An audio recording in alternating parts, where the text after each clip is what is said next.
Hey everybody, I'm joined with some really sexy dudes today. No homo. We're here to talk about E3 2013, which happened 2 weeks ago? Or was it last week? Anyway.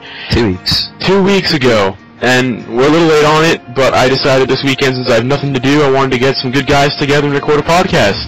I talk to these guys all the time on Twitter, and I think we all met each other on NoobTube, if I remember correctly. I think so. When the site's not down. Yeah. We've all pretty much gone on separate ways to different sites. Jammerank and, Twitter. Got it. So yeah, let's get right to it. My name is Justin. And Sean. Hello. Nick. That was awkward. My name is Nick, and I'm also known as Slick Shot or Slick. That was such an awkward silence, it was amazing. And then finally we have Rich. Hey, what's up? We're gonna talk about E3, and what happened, and apologies for all of the awkward silences if there is any. Haven't done a podcast in quite a while, so I'm a bit rusty. Exactly. So, we're gonna first off talk about Microsoft, hop into Sony, hop into Nintendo's E3 Direct, which was fantastic, no sarcasm, and then we'll go Ubisoft and then EA, because I think EA was the last conference. No, Ubisoft was. Ubisoft actually, I thought, Nintendo was the next day. It was Ubisoft on Monday. Yeah, well, let's do Nintendo as part of the main consoles, because they are trying to push a console that's frankly, let's face it, not doing too well. Alright, so Microsoft opened up with Metal Gear Solid. What'd you guys think of Metal Gear Solid? Of course, though. Red Dead Redemption.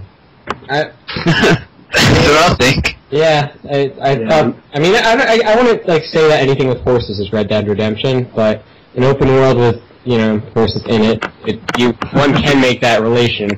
I don't know. As someone who's never actually played the Metal Gear Solid games, I want to now. That looked really good, and it looks like a story that looks like worth playing. I thought it looked nice. I think a lot of brown, but I'm curious as to why they decided to speed up some of the.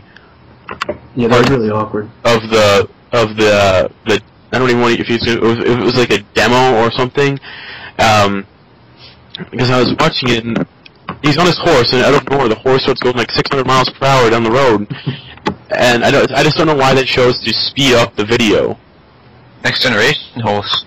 Yeah, I mean, everything's faster. I feel like from a marketing perspective, they're trying to get to the certain points that they want to actually address, and I don't think, this is an open world, so it takes time to travel in it, so I think the reason they fast forward is so they can get from one point to another, so they can address what exactly you'll be doing in the game rather than just riding, because that does take time.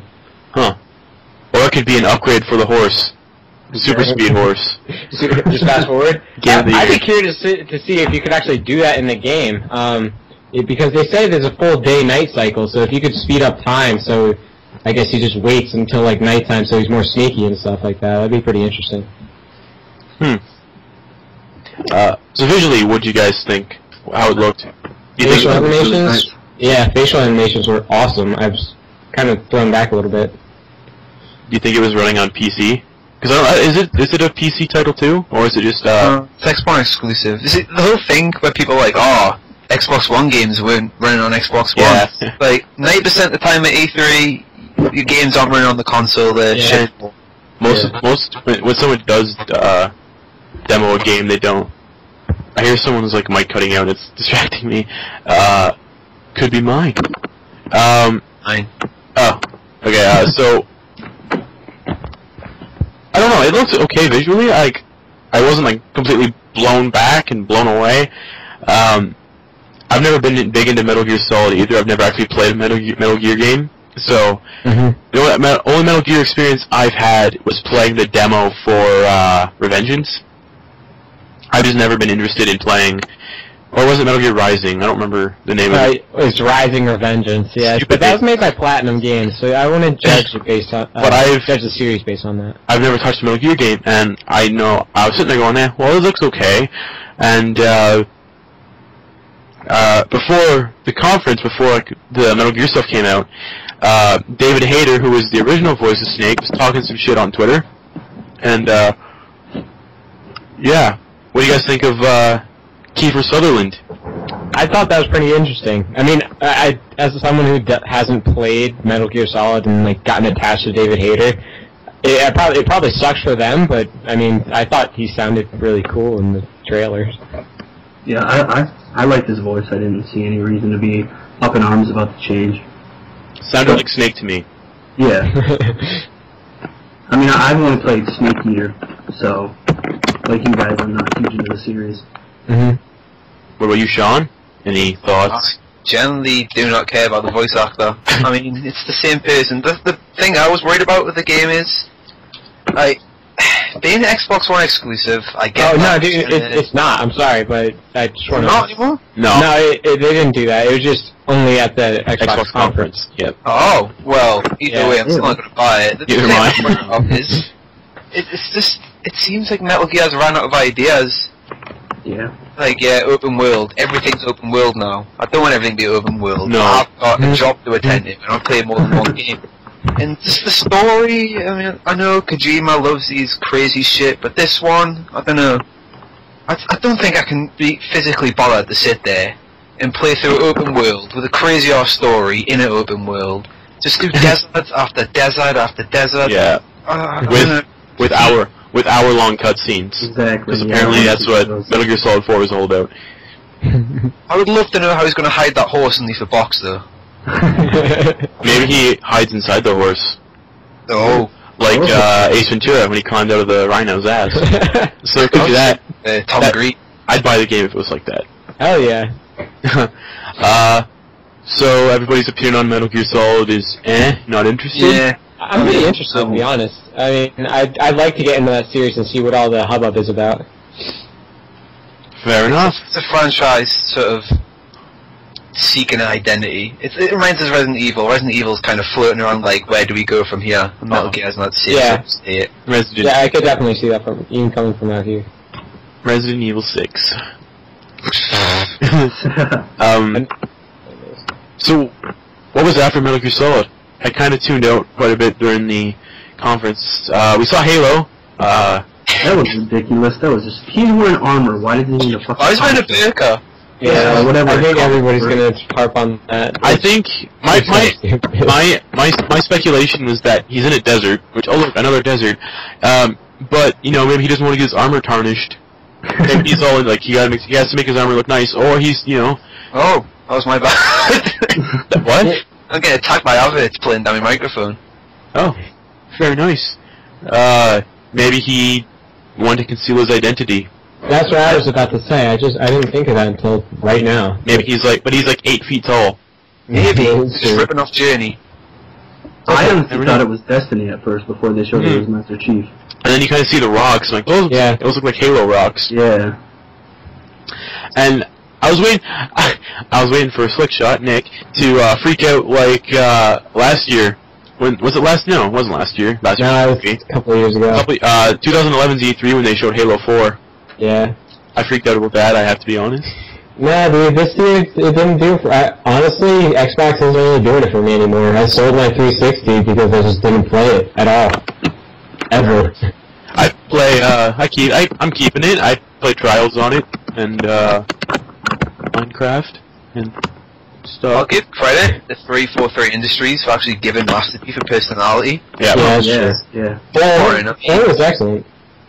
Yeah, Halo 2 and 3, he's just dull. Halo 4, I like the fact they try to do something with him, but the problem with the Halo 4 story is that sort of main villain is terrible. Oh, it's so bad. That boss fight was pathetic. It wasn't He even attacks close. once, and he's like, yeah, we're going to fight at the end, and then disappears. Yeah. And then, of course, you fight him at the end, and he dies, and it's just like, meh, Halo 5 time. Yeah, but it's not Halo 5, it's just Halo. No. Although they're not doing this like the films do, with like Rambo and Rambo. Yeah, I hate that.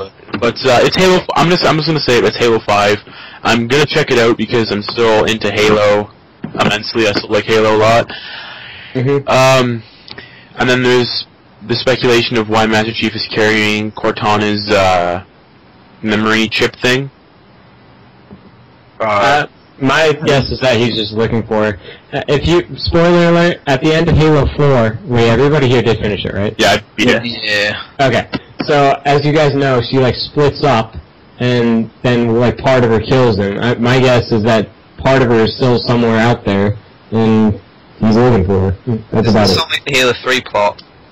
Yeah, actually, it sounds exactly like that. Yeah. And I missed it again. Oh. I do have to say though, Halo 4 started off pretty fantastic when the ship's falling apart and stuff. Yeah. Oh, yeah. I like that. Overall, Halo 4 was a good game.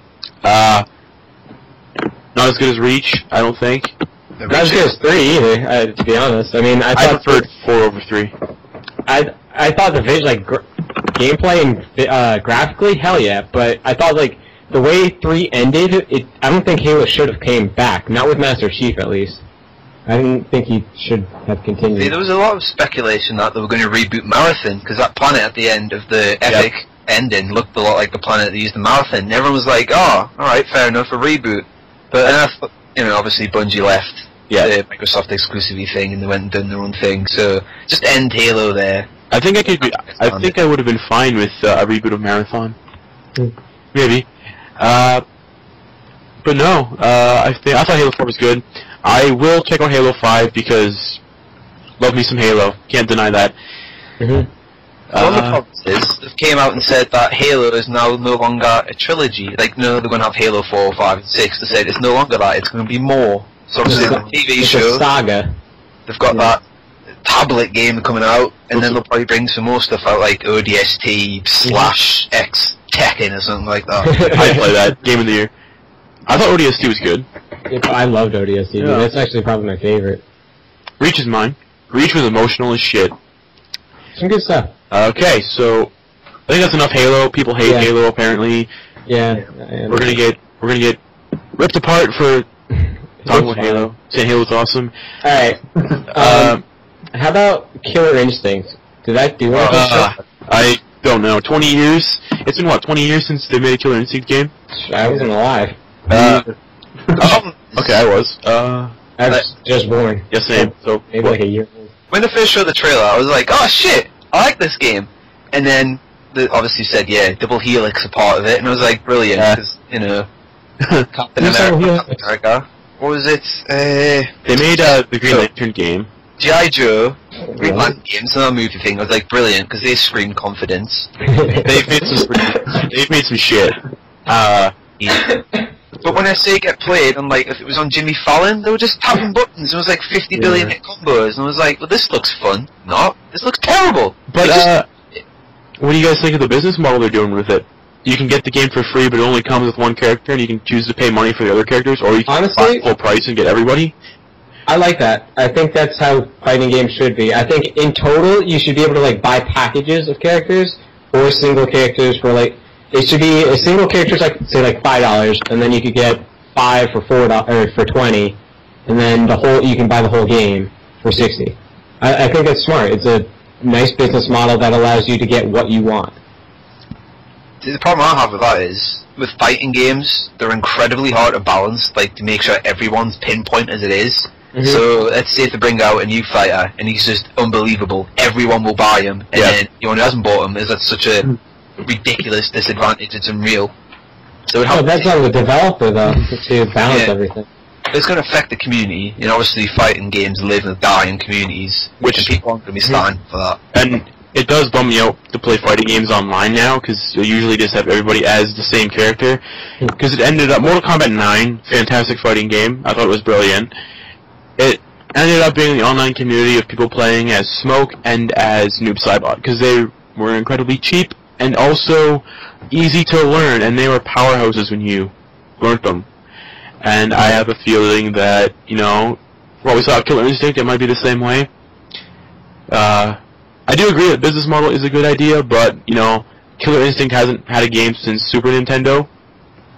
So, don't know what's going to wonder if Evo would pick it up. If I don't know, Evo, you're not a popular fighter. It sounds horrible to say that and really, narrow-minded, but it's true. If you don't get picked up at Evo, you're not going to have a very good fighter on your hands. You're not going to have a good following. It'll be tiny. It'll be so niche, it's unbelievable. I'll definitely check the game out. I don't want to say it's shit before it actually What comes are out. your thoughts on the whole feminist issue during that? Oh, they mean the implied rape joke? Yeah. Step back and take it. It wasn't a rape That joke. was just looking for news. I think the press just wanted to, you know. Trisha Hernandez should be fired because she's a horrible journalist. I think the press just wanted to, you know, I don't know. Oh, yeah. They blew it out of proportion. Yeah. It wasn't scripted, first off. No. The guy just said it. And I think we can all say we've all said some questionable stuff. Yeah, for sure. I mean, Being competitive.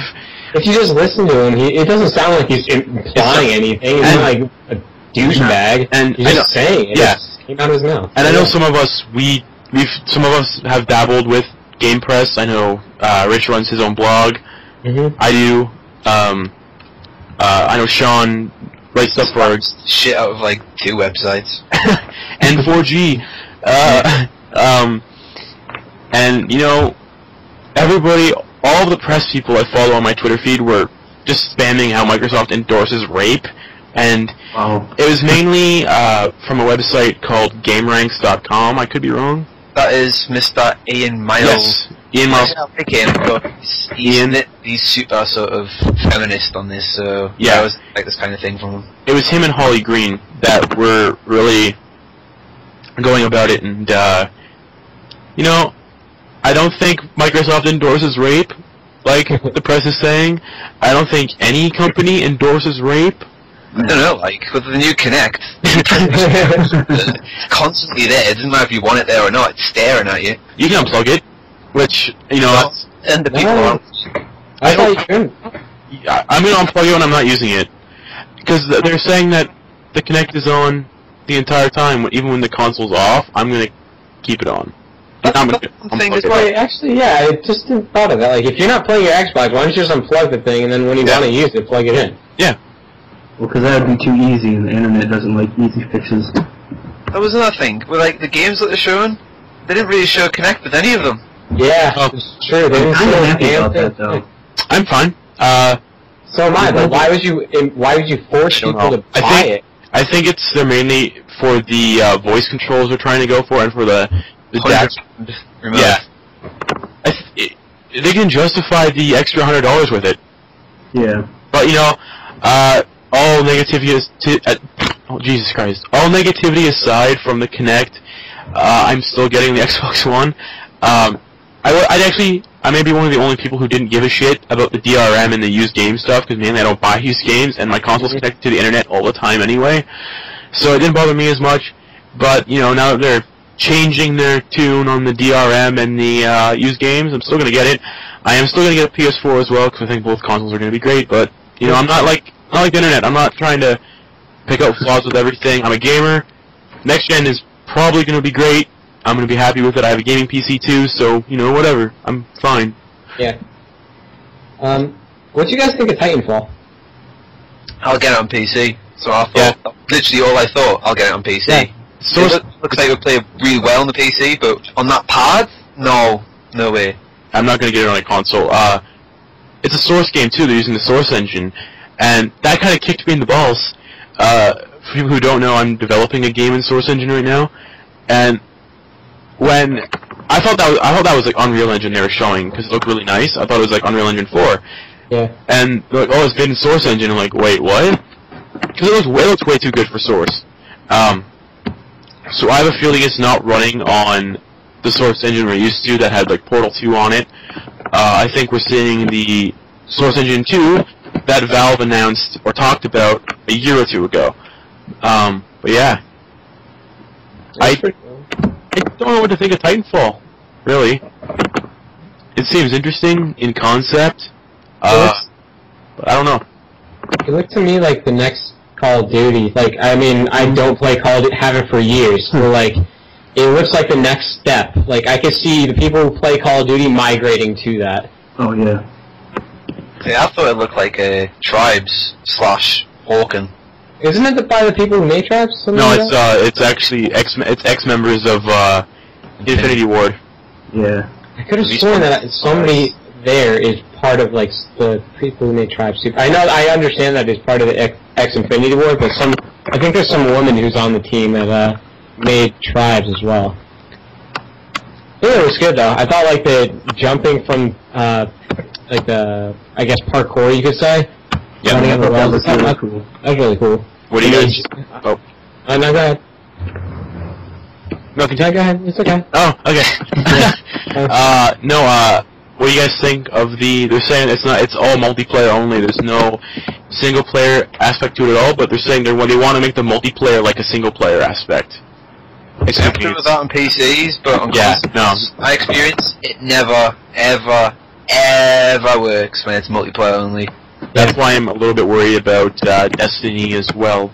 Could be interesting. That one I'm not worried about, but I think that could be interesting. I think maybe this is something new for this generation, how they can implement a single-player kind of story with multiplayer aspects well. I think, what was it, Brink tried to do that last generation? Oh, yeah. It was a piece of shit. That game was so bad. But who knows, maybe this generation's going to be different. Maybe the AI and stuff they can handle on these systems will be powerful enough to do that kind of shit. I don't know. Speaking of Brink, a quick little story too. It's still kind of on topic to segue into Brink a little bit. Okay. Speaking of Brink, I remember going to GameStop with my friend a week after Brink came out, and all the reviewers were saying this game is shit, don't play it. And I was like, okay, it's shit, I'm not gonna get it. I watched some videos, it looked like crap. Read some reviews from some sites. Some sites, the reviews suck, but whatever. And my friend we went to GameStop, and I was buying, I can't remember what game I was getting, but he's like, oh man, I really want Brink. Dropped $60 on it. I told him not to, because I've been getting some shit, and he dropped $60 on it, played it for about 4 hours, and brought it back to get his money back. So, I don't know. Next time, listen Mania. I got to play Eurogamer 2009, and it was really good. It was really good. It ran really well, it looked decent, and everything flowed. And when it came out, I swear to God, they put a different version of the game on the disc. Because I got sent a review of that, and it was the single hardest review I've ever done, because it did not work online. It just wouldn't work. Servers would either boot you, it wouldn't load, your character stats reset all the time, so you had all the basic guns, and the lag was horrendous. The next load was just bust. So the review was pretty much like, well, it could be good, but it doesn't work. So Titanfall, what's the overall opinion on that? Interested, not interested? I'd be happy to give it a shot. Yeah. I'll play on Steam. Exactly. Yeah. I think it's nice that it's into the 360 as well. Opens up the market for it. Yeah, sure. But I'll be getting it on Steam because it is a Source Engine game, and Source Engine games are shit on console, except for Portal 2 and Portal. Those were good on console, but Team Fortress 2 Source game wasn't good on console, so I'm gonna get it on PC. That was more down with Microsoft's weird stance on you can't update shit unless you make people pay. Yeah. Yep. Also, PC Master Race, man. No. I'm just messing with Cannot stand people like that. So Microsoft also had Forza 5. Don't. And I'm not a huge racing fan, but I think the driver profiles are fucking awesome. I'm into Forza, so, all good about that. They didn't show much, though. They just brought a car into the stage, which was stupid. But I love Forza, so I'll be getting it. As a guy who plays racing games, I guess that's you.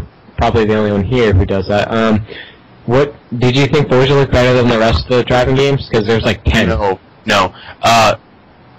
I don't care about Need for Speed or whatever. I don't even know if they showed a Need for Speed game. I don't know if they showed. They showed Gran Turismo, right, for Sony's conference.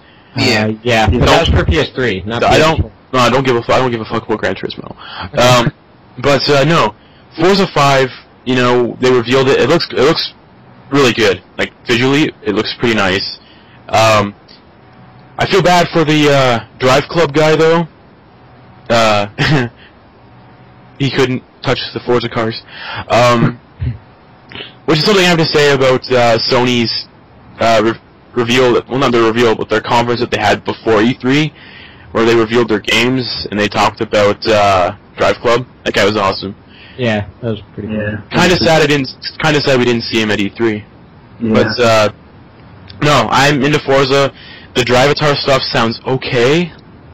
I'm curious of how the Drivatar stuff's going to work now that Microsoft is pulling away from the always online, because Forza 5 seems to have a strong influence on online, because it uploads your driving abilities and whatnot to the cloud.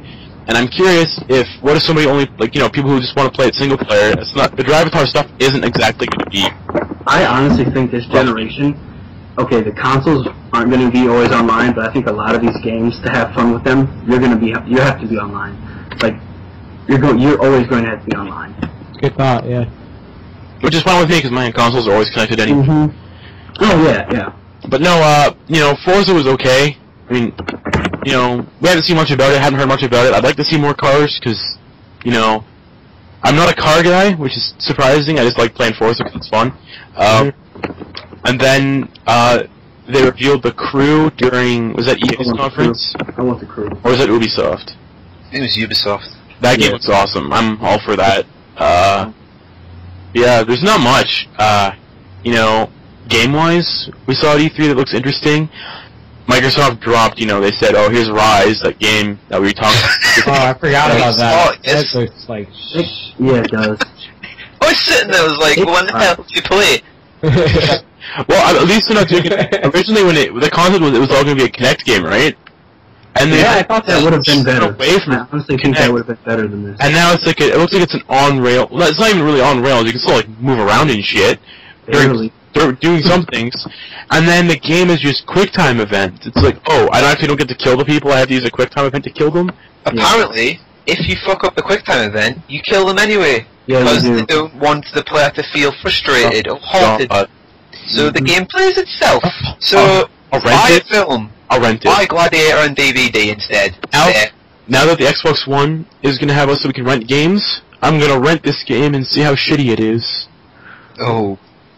So, I want to at least see what they're going for, because, I'm into the whole Rome and 300 kind of thing, which just seemed to be pulling a lot of inspiration from, was 300.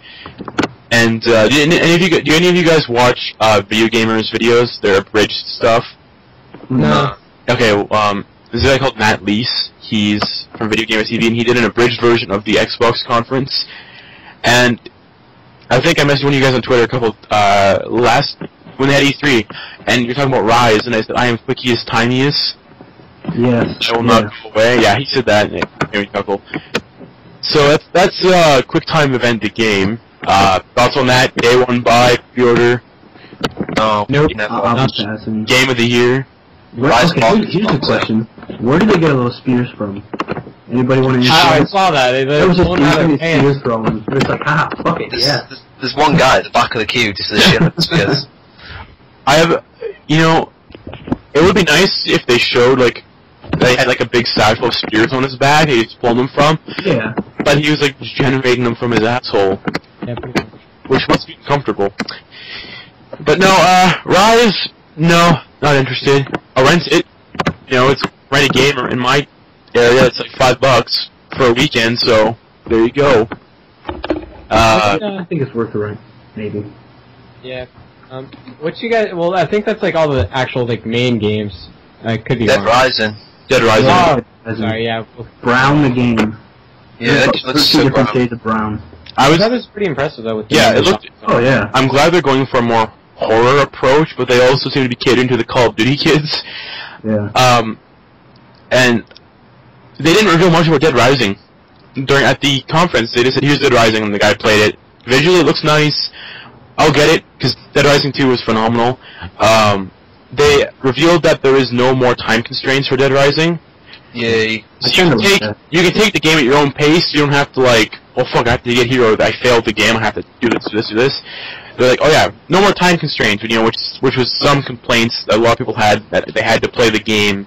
They couldn't, mess around. But now the developers are like, you can play the game at your own pace, there's no time limits anymore.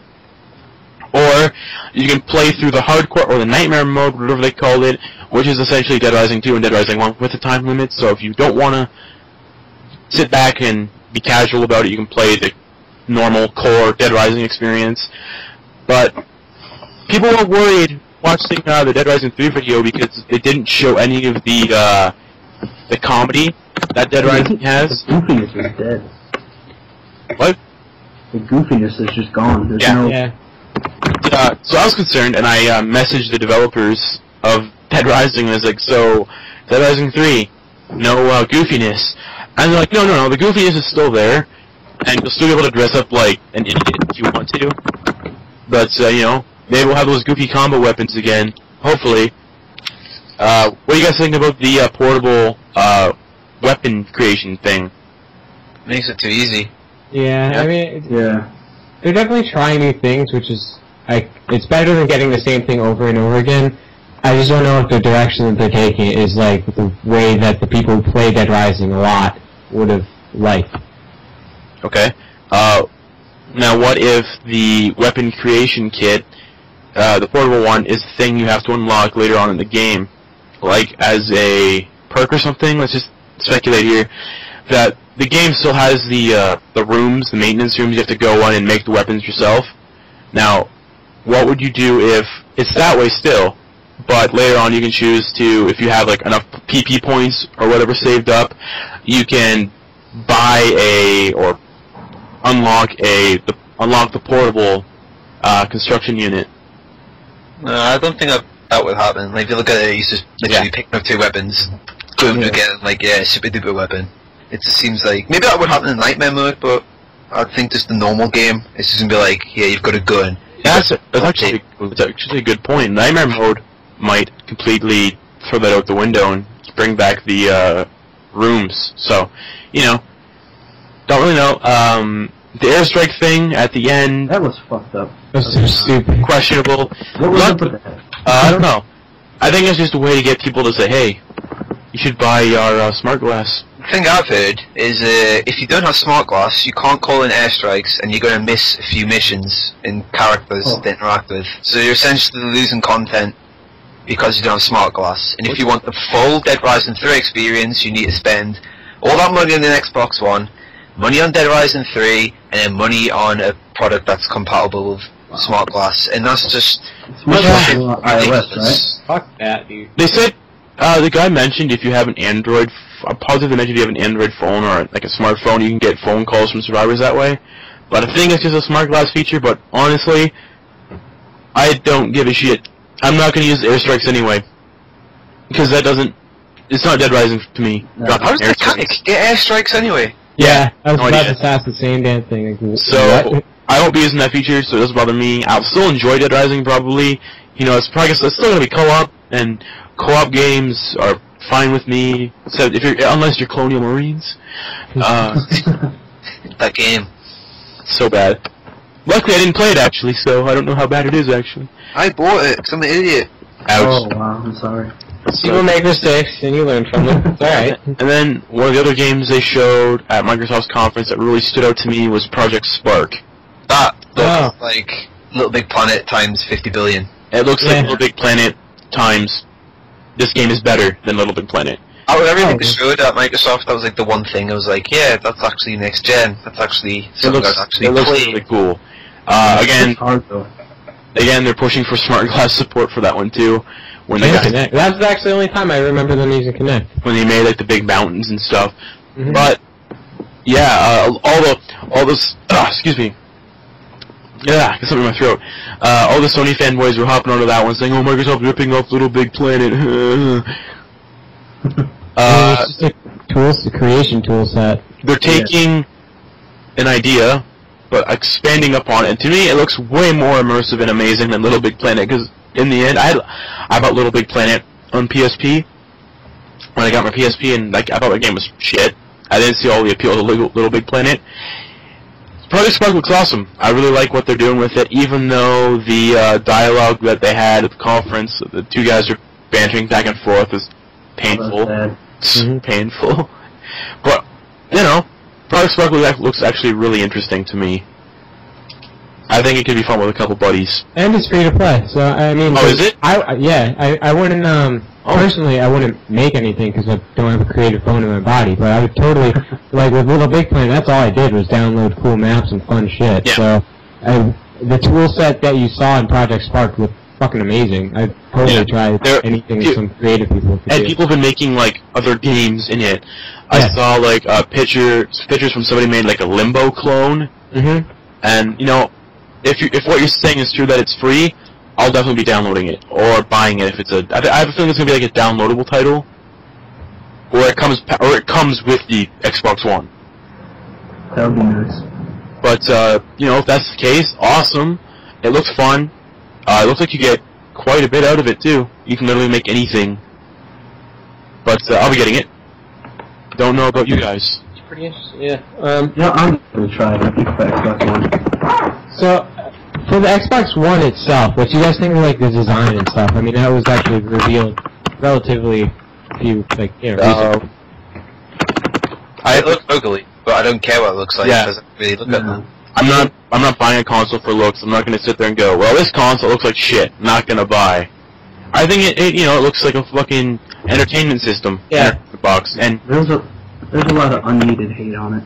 yeah. And Yeah. when I I'm totally sitting there with my understand. buddy. Oh, sorry. At the same time, oh no, go ahead. I'm sorry, I didn't know you were saying. When I was sitting there with my buddy during the Sony press conference, and they unveiled it, they're almost the exact same console. So I think just the hate is a little bit ridiculous. But Okay.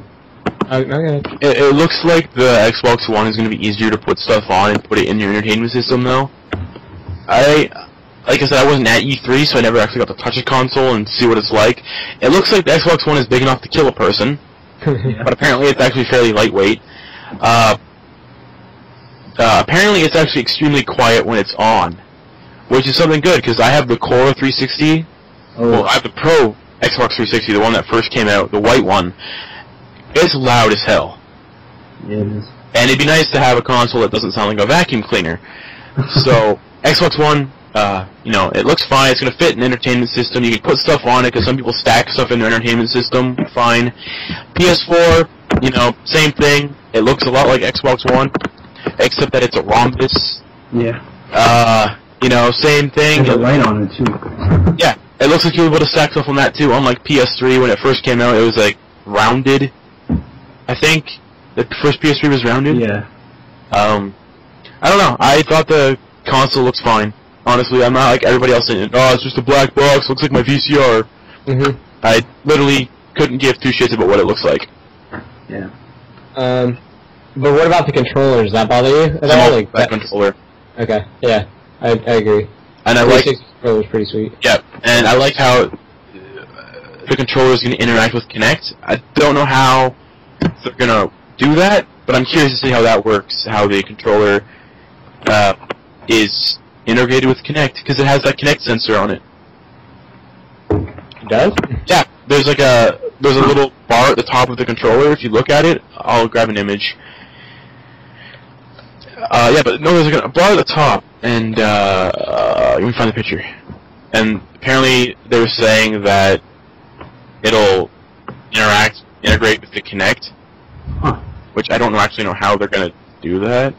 I think the whole the trigger, the rumble feature on that can be pretty cool. I'm kind of curious what those two buttons are, though. Where the select and stuff buttons are, but back. Yeah. I have a feeling the one on the left is it's got like the two squares in it. I'm pretty sure that's the switch between like tabs, like depending on what you're doing. So if you want to switch from like TV over to a game, you press that and it'll do it, something like that. I hope it doesn't, you know, it'd be really bad if it was a dashboard button. Yeah. I hear that the actual X on the controller is a button too. So that's not just like a little symbol. That's actually like how on the 360 controller the X is a button. I hear it's the same thing. Now what about the new D-pad? I don't really care. I never really use D-pad. Nobody. I don't think anybody does. I think people who play fighting games do. But I don't know.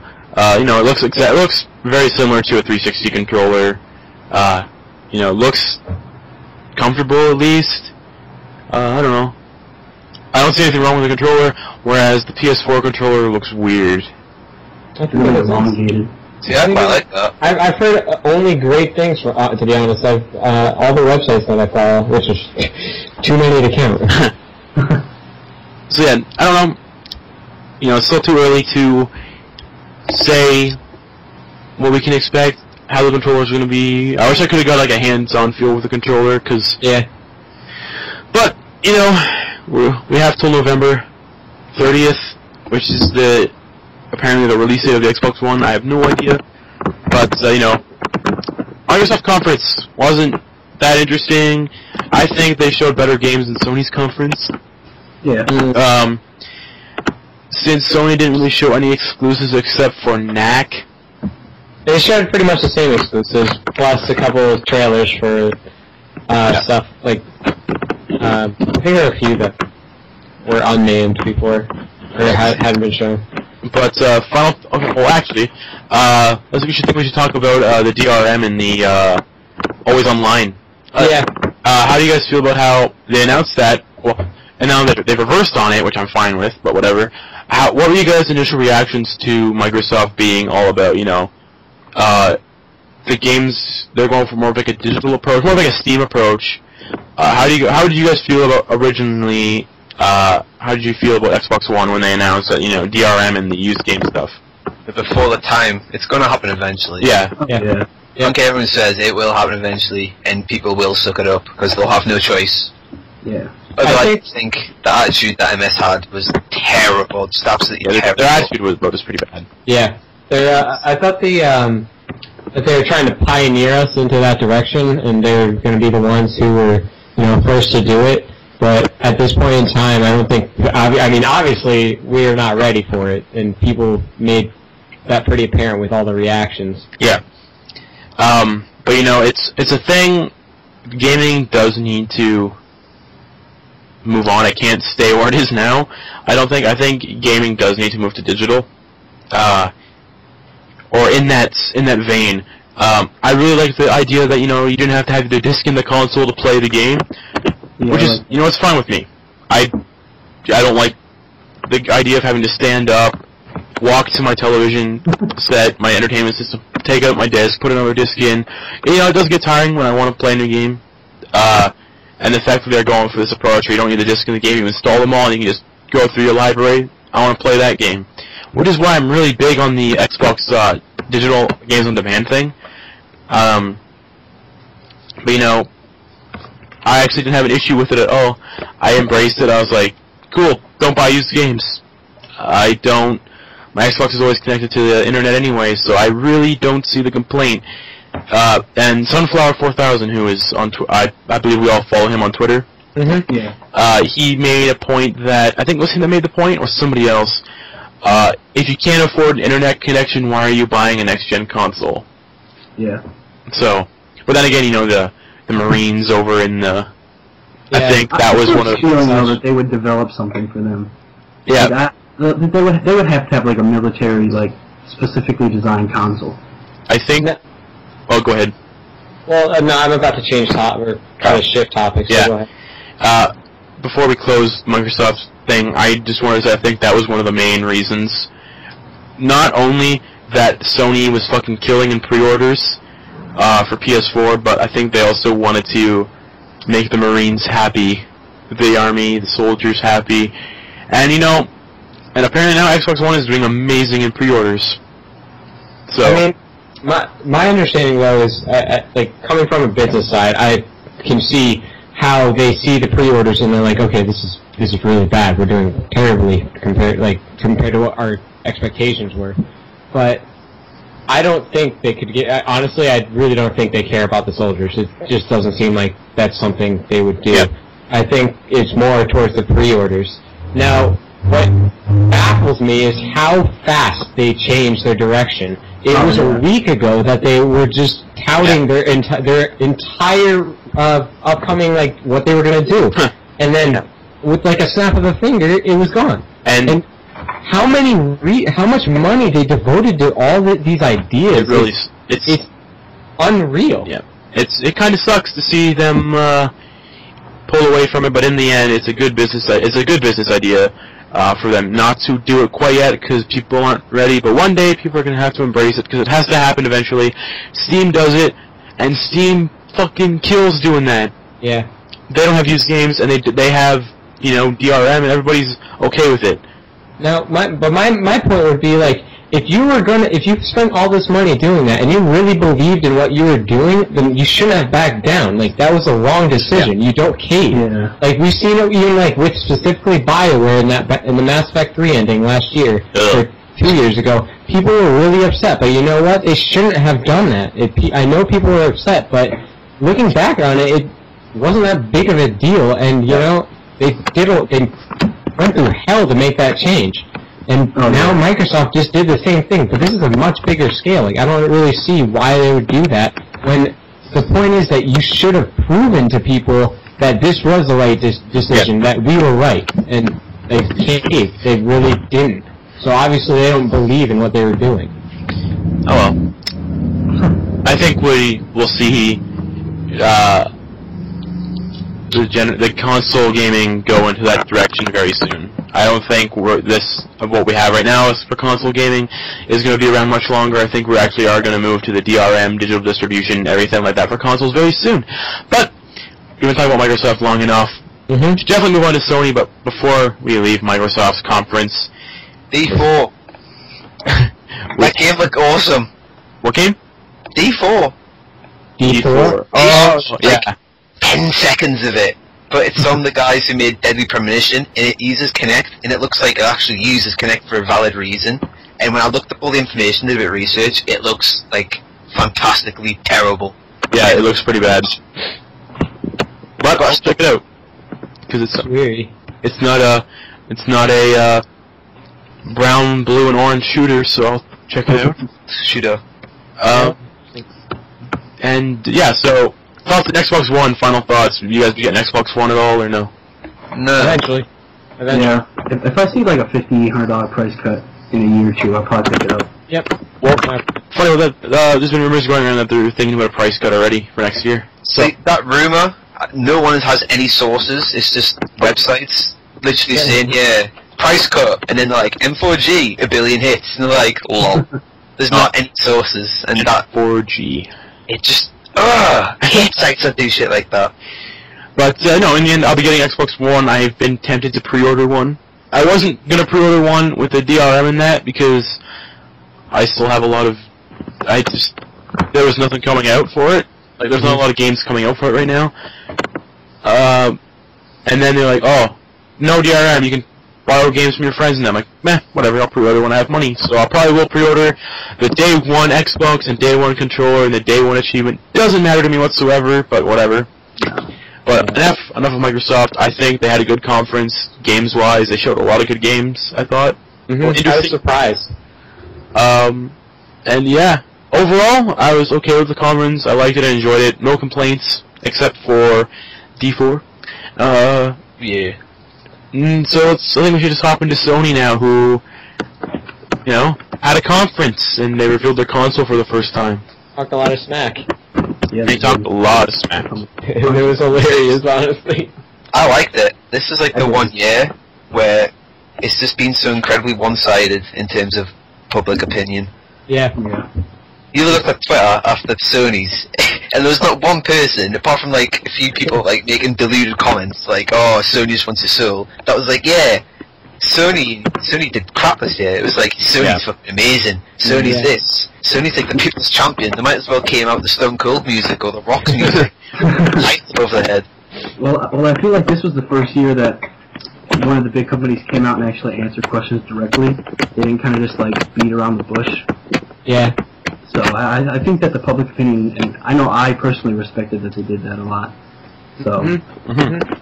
See, public opinion changed the Sony at E3 after the whole hacking thing, because they came out and they apologized and said this is going to reward people. Ever since then, Sony's been like sort of slowly creeping into people's minds and people's hearts, if you will. And then I think this year's E3 was the result of that. Sony actually understood what the fan base wanted, they understood what people wanted, then they seen what Microsoft were doing, and they thought, like that, fuck it, we're going to take advantage. And they did that. I mean, I listen to this podcast called Podcast Beyond. It's from IGN, and they're pretty close with that guy Shuhei Yoshida, who's actually one of the guys who came out on the conference.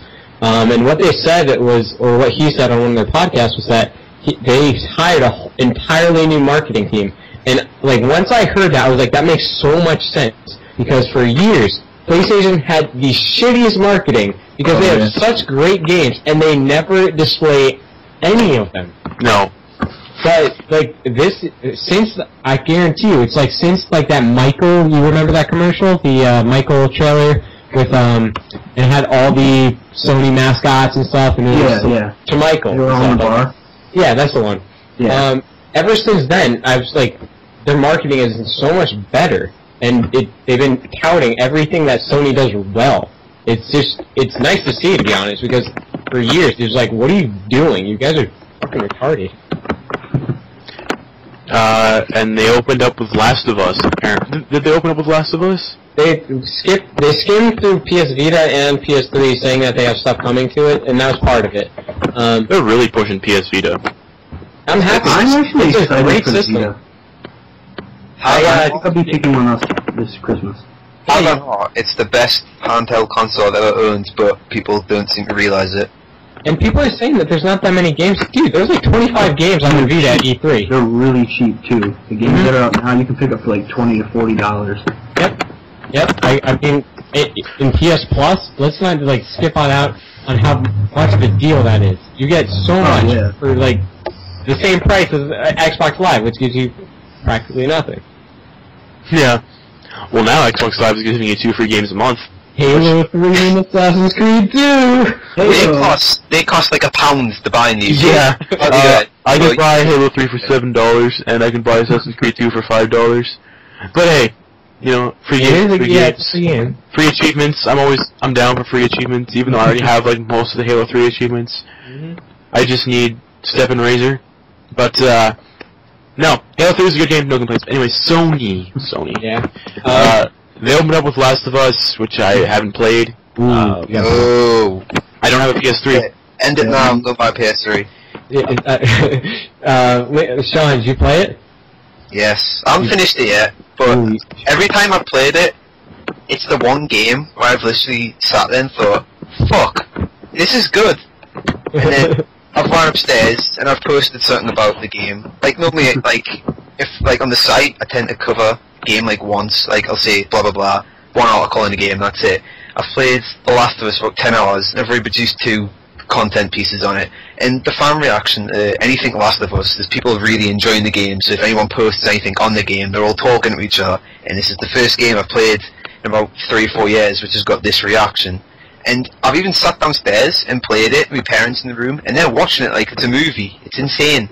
Yeah, I brought my mom in, and she's never watched me play games ever, but this one specifically, after that beginning, I was like, Mom, you gotta come watch this. So I restarted, and it blew her away. She was like baffled at how amazing like the production value is for these games, and that's something I think Naughty Dog does just in general. It's they're easily one of the best developers. That's a big reason for me picking up a PS4, just because I don't want to miss out on those Naughty Dog exclusives anymore. Yep. Naughty Dog are like the perfect example of how a developer matures throughout the years. And we started off with like Crash Bandicoot, and then moved to Uncharted, which I'm a huge Uncharted fanboy, I'm not gonna lie. I fucking love them games. I only bought a PS3 for them games. And then they got a shitload of criticism after Uncharted 3 from people saying, yeah, it's just a dude bro game. Naughty Dog is so like narrow-minded and restricted. And then they come out with The Last of Us, which is the best example of a gay character I've ever seen in a video game. The best example of sort of a bond between a child and an adult, and the best writing in a game that I've seen this generation. Yeah, period. It's like Naughty Dog just turned around and went, now what? What are you going to say now? I played Uncharted 1 and 2. I didn't really get into them, I'll be honest. And then I'm hearing all this stuff about Last of Us, and in my head I'm like, PS3s are cheap, right? Yeah. So I've been thinking about getting one and getting Last of Us, even though I have no clue what Last of Us is about. I know it's about some guy and Ellen Page look alike, and they're in apocalyptic New York or something, or Chicago or whatever. Seattle. It's just around the world, or around the country, the United States. But yeah, I definitely recommend it. Even if you didn't like Uncharted and Uncharted 2, it plays very, very, very differently. There's no Yeah. platforming, really. It's more of a few puzzles and then some pretty intense action. See, the Uncharted games to me are like very sort of Indiana Jones action film. Mm-hmm. And then you go to Last of Us, which is just horribly, horribly depressing. But it's so good in the way it's depressing. Like, some of the stories, like, not the main story, but there's like notes started on the game, and if you read some of them, you're like, fuck, that's dark. That's Dude. incredibly dark and brutal. Yeah, this game has affected us in the same way, because I know exactly what you mean. It's unreal. I even sit there and I'm like, wow, I didn't expect to see this in the game anytime soon. And everything, there's like, every turn is just something really dark and depressing and brutal, and it's like, wow. This Have you made it to winter yet? No, I heard just winter's got brutal. fucked. Hey, dude, Very brutal. you got a long way to go. Exactly. This game is like, I don't know, if there was one thing I could say about this generation, it's always been about sort of cinematic experiences. I used to say that Uncharted was the best example of what this generation really represented. Then the Last of Us came out and they're like, no, this is it. This is what I want people to look at when they look at games from this gen. It's a great way to end it. Experience. It's definitely a great way to end the generation. But, okay, we'll be talking about PS3 now. Let's go on to PS4. So they revealed the $399 price point, so $400. I went wild. Yeah. Which is, cool. I'm super psyched about that, because I'm not going to lie, I buy literally everything, because I'm an absolute idiot. Wii U, I got one on launch day, and I know for a fact I'll buy a PS1, Xbox One at some point, but not yet. But when I seen the price point for the PS3, I was like, wow, I don't have to save up for a few months. It's like, I can actually afford it from a payday, which is quite rare that I can actually just run out and say, yeah, I can afford this. It's a really, really fair price for what you're getting. Yeah, I'd say generous, to be honest. I mean, Yeah. I thought that the Xbox One $499 was a fair price. I wasn't upset, but I wasn't happy. The $399 blew me away. I was like, no way. I was expecting another $499. Yeah, it's not that much more expensive than a Wii U. It's not that much compared. It's ridiculous. Exactly. And then they showed. Let's see here. They showed Final Fantasy 15, where they were teasing that it was going to be Final Fantasy versus 13. I thought it was cool.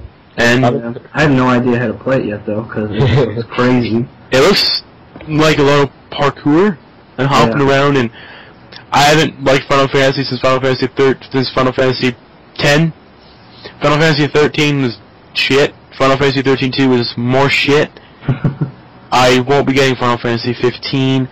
I will admit, when they showed Kingdom Hearts 3, Oh, I screwed like a girl. I've never been a huge Kingdom Hearts guy. I've played them, they're good games, and I saw Kingdom Hearts 3 was coming to PS4, I'm like, that might be enough reason for me to get a PS4. And then later on, after the conference, they revealed that Kingdom Hearts 3 will also be coming to Xbox One. So it's like, oh, well, I'm getting an Xbox One anyway, so there goes me getting a PS4. I wanted them to say that in New Kingdom Hearts, because obviously Disney has Star Wars rights now. Hell yes. I've seen some hints at that. I've seen some hints at that kind of stuff. Like, they're like, I mean, we understand that there are new properties, like, we now have Marvel and Star Wars. Oh. So, I mean... This is Darth Vader. This is Deadpool. I'll be buying, if Kingdom Hearts 3 has Darth Vader and Deadpool in them, day one I'll buy that game. Yes, they revealed Kingdom Hearts and Final Fantasy, people still love those games. A lot of people were kind of on Final Fantasy because of how Final Fantasy has been for the last couple of years. They revealed the Dark Sorcerer. That trailer cracked me up. Yeah. I thought it was really funny. I don't like it. I thought it was impressive, though. Yeah, I thought it looked beautiful, but didn't tell me about the game at all. Yeah. I mean, was that actually the game, or is the Dark Sorcerer, was that some, weird ass trailer? It was a tech demo, to be honest. I brought up an article. Yeah, it's a tech demo. Yeah. Oh. And it was being rendered live on a PS4 with quotes around live. So I don't know. Apparently, it was a rendered live tech demo. I thought it was funny. If they did a sort of a weekly little 5-minute short on PSN with that, I'd watch it. Pretty cool. Oh, I'd watch that too, actually. That's pretty cool. And then they revealed the Order 1866. Oh, That cool. looked fucking sweet. That prospect of just steampunk in London, just killing werewolves. It might sound generic, but I'm down for that. I don't care how generic it is. I don't even know if that's generic. I haven't played a game like steampunk in setting before. I have to admit, I kind of zoned out during that part, so I actually don't know what the order was, but reading here it says, for its first new PS4 IP to announce at E3, Sony picked the Order 1866, a steampunk meets sci-fi shooter. There appear to be werewolves in it, but they're possibly aliens or alien werewolves. I thought the Alien werewolves. I mean, that sounds even better, but I thought it looked impressive. It said it right before it started that it was all in-game engine, so, I mean, damn. I saw fog, and I saw some dudes shooting, and that's all I took away from it. The fact that I didn't know there was werewolves in it, because, like I said, I zoned out, and I'm a huge werewolf fan. Fuck Twilight's werewolves. Steampunk and monsters, werewolves, reminds me a lot of this survival horror franchise I played on PS1 called Nightmare Creatures. That was based in London as well. Yeah. So, this could be a spiritual successor, which I will happily masturbate and order a PS4 for and get this game, if that is the case. They showed that. They showed their indie support, which, made me happy. Yeah, I really like seeing that, actually. Especially with that and the Vita. The Vita's been, indie game heaven. There's so many right now, what is it, Machinarium, Thomas Alone, Mommy, Limbo. Thomas It's like an indie machine. Yep. Thomas Alone is such a good game. See, Sony have been smart, because they know that, they've got all these big titles, and everyone loves them, but at the same time, they've got all these smaller indie games, which they're normally releasing as PSN plus, freebies and shit, and they just come out really cheap. And they're all like, yeah, well, if people want to try these, then here you go. And they're also getting mad props from the industry in general, which then gets a cult following, which adds to your core following. While Microsoft's kind of sitting there going, well, if you want an indie game on our system, you got to pay up. And so, fuck that, come to us, we'll look after you. And Sony even said developers can design the game and put it on the PS4 themselves without without paying any money. They can put it on the PS4 if they want to. Self-publish. Which is fucking amazing, because that's what I'm trying to get into. And that was a big enough reason for me to get a PS4, just for that. And it will end for Order 1866, if it's what I think it is. And, I want Octodad. Octodad, that is catch. That's what, it's just really nice to see that, all these different people who I, recognize, because I recognize the guys who make Mark of the Ninja or Clee Entertainment. I recognize, Super Giant Games. That was awesome. I was so happy to see Transistor. I'm so pumped for that, and to see that Sony came out to support them, and especially after they were Microsoft exclusive for a time, Sony really, has done their work, and it seems like they're catering to, what I want to see. I still haven't finished Bastion. The thing with Super Giant Games is, they are one of the nicest, developers I've ever spoke to, because on the site we got an interview with them when Bastion first came out, and we asked if they were looking to bring Bastion to PS3, and they said they were, but, there was, certain red tape they couldn't cross, but they were always looking to work with Sony, so obviously, when this was announced, I was like, shit, that's what they meant.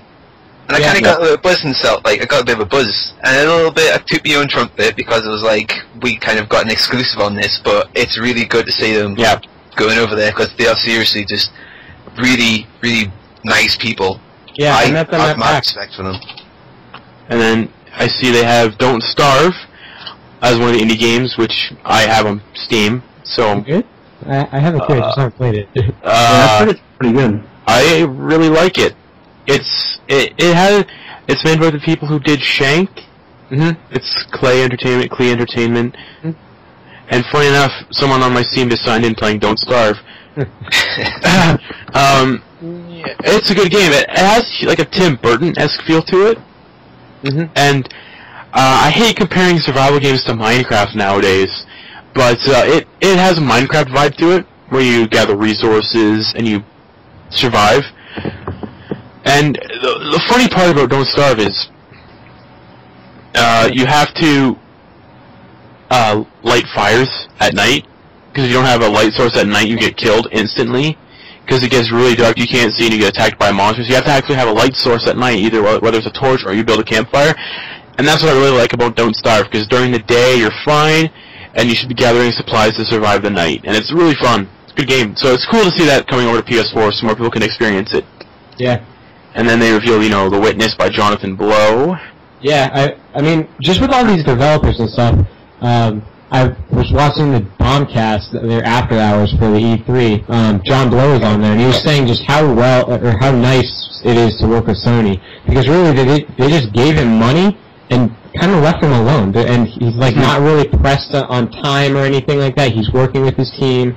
If he needs more money, he's able to get it. It sounds really nice the way that Sony's handling all this. And they showed Watch Dogs, which cool. I'm excited for Watch Dogs. I think we've seen a little too much of Watch Dogs. Yeah, we've seen a lot of it. I was excited, and then they showed off. You just shot everyone. I was like, really, this just looks kind of like a real game. Speaking of killing dudes, Remember Me. Did any of you guys play it yet? No, I heard it was okay. I forgot about it. It's kind of shite. I don't know. I don't like it that much. I got a review copy. Thank you, because I didn't want to spend money on it. Mm-hmm. And I got it on Steam, because I don't get disc review copies, which confuses me. But I got a review copy of Remember Me, played it, and I figured all Remember Me was, because all they showed in Remember Me, they didn't show any combat in any of the stuff I saw about Remember Me. So I figured there's no combat in Remember Me. I figured you're just walking around messing with people's minds and then making them kill themselves, or all like that. I figured that's actually a really cool take on the game, on a video game. And then I played it, and then there's combat, and the combat is really, really bad. And it's making it difficult to go through the game. But, the memory altering stuff is cool. So, like Sean said with Watch Dogs, Remember Me is turning me off because I have to kill people. I can't progress to another point of the game unless I kill these people, and it bugs me. But, maybe we don't have to kill people in Watch Dogs. Maybe we can just let people live. But, you don't know. Yeah, we'll see. They showed... That's interesting stuff. They showed Assassin's Creed 4. Which, was that Sony's conference, or was it Ubisoft's? Or was it Ubisoft's conference where it crashed? I think it was Sony's. Which, Assassin's Creed 3 was ass. The last Assassin's Creed game I liked was Assassin's Creed Brotherhood. Yep. So, I bought Revelations, played it for like an hour, I'm like, this game sucks. And I brought it back to GameStop. I didn't like Revelations. I didn't grab, I almost said Resident Evil. I didn't grab Assassin's Creed 3 because of all the negativity I heard about it. I just decided to skip it. I'll probably skip Assassin's Creed 4 unless I hear good things about it. There's too many of them. Yeah, I mean, they annualized it, and this is not a game that I think should be annualized. No. I don't mind Call of Duty because I can skip it, and when I want to play one, the new one will be there. But this is the kind of a story game. No, I don't need that every year. The problem I have is the first Assassin's Creed. I don't get how that got critically praised because it's just a tech demo. It's pretty repeat bad. The same thing. Yeah, but then they were like, "Yeah, the game looks pretty. We've got nice ideas. Let's leave it for a while." Assassin's Creed 2 comes up, and that game was brilliant. So good. Fucking ball. The rest come out, and it's just like expansion pack. Assassin's Creed 3 is boring as fuck. I can't play past the first 2 hours without falling asleep. Assassin's Creed 4 looks like an expansion pack with a 4 added to it. And another 2 in development. Yeah. A game, and apparently they've got another Vita game. They're gonna kill it. They're gonna kill Assassin's Creed. They've already started killing it. I don't think... if Assassin's Creed 4 is a good game and it does well, I'll check it out. But right now I'm just gonna remain devil's advocate and then just, not worry about it. The only thing that intrigues me about that game is the naval combat, because that's the only thing that I liked from 3. And the fact that they've expanded on that, it does intrigue me a little bit, but I'm a little standoff. If I can make people walk the plank and get eaten by sharks, I could be into it. They revealed Mad Max. I was down with that, to be honest. These are the non-exclusive games we're talking about right now. So they revealed Mad Max, which was just a trailer. I'm still down with that. Rage was pretty much Mad Max, but Rage sucked. When they showed it off, I was thinking, oh man, this is gonna be Fallout 4. This is gonna be Fallout 4. Yeah. Mad Max. And it's gonna be based off the movies. I actually don't know if there was a novelization of Mad Max before the films, or if Mad Max originated as a film. It was a original one of these. There was a big period in Australian cinema. It was like all exploitation films, and that's 1 minute. Whoa! Oh my god. But anyway, it was exploitation films, and then made a film. So it looks cool. 2 minutes. Anyway, I'm not gonna get Mad Max because it sounds like it's gonna be a movie-based game from the film franchise, and not many games that take their material from a movie are good. So yeah, we'll see. Yeah, I wouldn't be too quick to judge it because we didn't actually see anything on it. They revealed that Elder Scrolls Online will be a console title as well, and it'll have an exclusive beta on PS4. Honestly, I didn't think anything of that game until I saw the gameplay trailer. Like, first-person Elder Scrolls, that's pretty sick. Especially doing that with my buddies. Like, yeah. Whenever I play, I'm a huge Skyrim fan, and if I could do that with, like, 2 to 4 guys, that would just be amazing. We really need an MMO that breaks the rut that it's in. The point and click. The World of Warcraft, it's on its last legs. It's dying. Like, it's gotten pretty stale. Old Republic came out. I had high hopes for Old Republic. Oh my god! I'm a massive Star Wars fan, and I had really high hopes for Old Republic. I was hyping it up myself. I was like, it's Star Wars. It's gonna be awesome no matter what. It's fun to play. I went back, re-downloaded it, reinstalled it. I'm gonna finish the story with my Sith warrior, and then I'm gonna put it away and not touch it again. But Elder Scrolls Online, it could change things. I'll be getting it on PC. I won't be getting it on a console. I don't think a MMO is made. Will work. It's free, so try it. It's free to play. I can't. Wait, it's free to play right now? It's going to launch free to play. Oh, so it's not a subscription-based game. No. Paid subscription games, I think anyone that's making these with common sense is just going away from subscription. Yep. Alright, cool. It's like a premium service, so it's going to be free to play. I think it'll be interesting. The Elder Scrolls games have an amazing universe to play around with. And I think an Elder Scrolls game could really, it could really suit a multiplayer experience. Oh yeah. What do you guys think? You guys gonna check it out when it comes out? Oh yeah, I'll definitely be playing it. I play any MMOs, so I'll play anything. I'll be getting it on PC. They also announced that it'll be getting the PS Vita will be getting 85 more titles. Wow. Did they say that? From what I'm reading on this article, I'm re-summarizing everything because it's been 2 weeks. Sony promises 85 more titles for the Vita this year, which include Batman Arkham Origins, Destiny Spirits, Doki Doki Universe, Killzone Mercenary, and Tearaway. The Vita will also get remasters of hits like God of War, Final Fantasy X and X-2. X-2 is ass. Flower, Dead Nation, and it'll be getting new episodes of The Walking Dead. Yeah. Happy to see my system be supported. But are these 85 titles going to be new shovelware, or are they going to be shovelware, or are they going to be already existing games? Existing games that are just being ported over. I mean, I don't mind that though. Like, seeing Limbo being able to play Limbo on the go is pretty sweet, and I'd be happy to play something like Dead Nation, which seems like it'd be a good fit for portable anyway. I still need to play Limbo. I'm way behind. Oh, now you can on the Vita. And they revealed some final exclusives. They revealed wait. Okay, yeah, they showed off already announced games. They showed they showed Last of Us. They showed Rain. That looks interesting.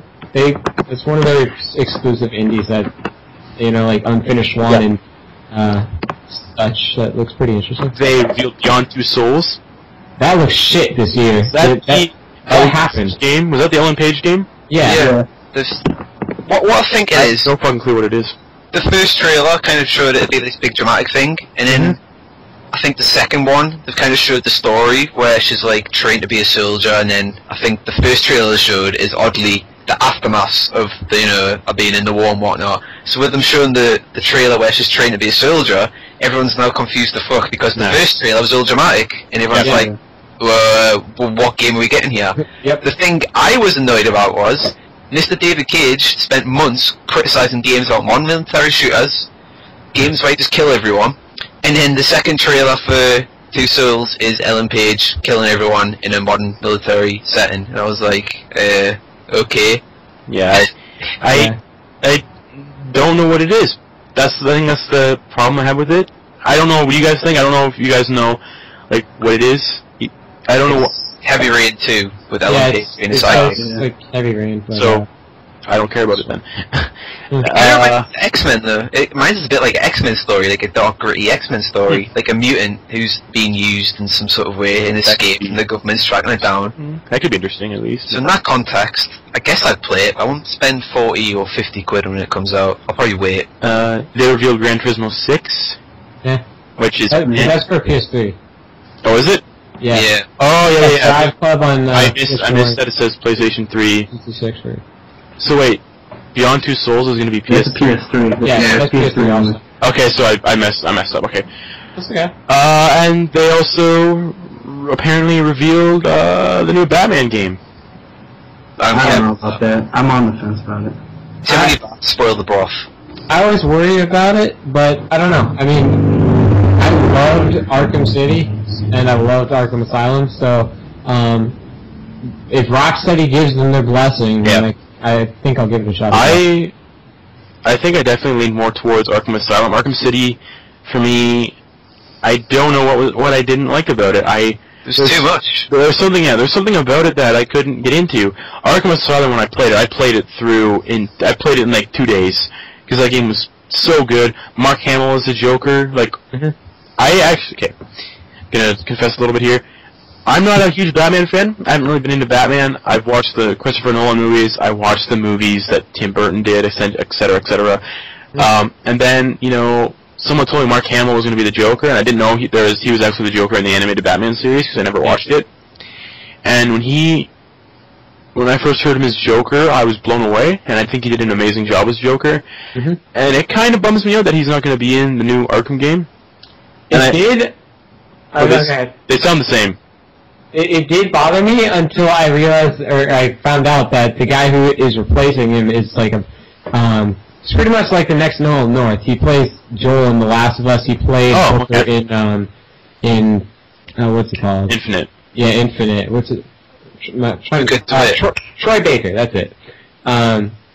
So I've seen this guy, and he's really damn talented. I mean, you can see the voice differences between Joel, who sounds pretty damn like a western, southern Texas guy in The Last of Us, and then you hear Booker or anything else this guy. You see this guy's IMDb page, he's got like 200 titles or something like that. So I'm not really worried about it. So the Batman game, I think they revealed the main villain is Black Mask. Yeah. Okay, cool. I saw some villains that I recognized. I saw Bane. You can't have a Batman game without Bane. The Joker, and what? Dead something? Deathstroke's in it. Deathstroke. I'm excited about that. Deathstroke, I mean... Yeah. Badass. Wasn't Deathstroke in Teen Titans? But he was, Slade. Yeah, Slade. Yeah, I mean, I'm probably gonna pick that up. That's one of the few games that, within the next few months, I'm gonna pick I'll probably wait till the Game of the Year edition's out, because I don't want to... it's gonna come out. Is it next gen or current gen? That's current gen. So that's PS3 and 360. Well, it might give me a reason to give my 360 a little bit more love. Yeah. Because right now it's just, I'm using it to play Mafia 2, which I haven't played before, so I'm playing through Mafia 2. What you guys think of Infamous? I couldn't care about Infamous. I've been watching some videos from Rev 3 Games with Max Scoville and Adam Sessler. And actually, I was really excited about it from what I saw. It looks really, I like that everything's destructible.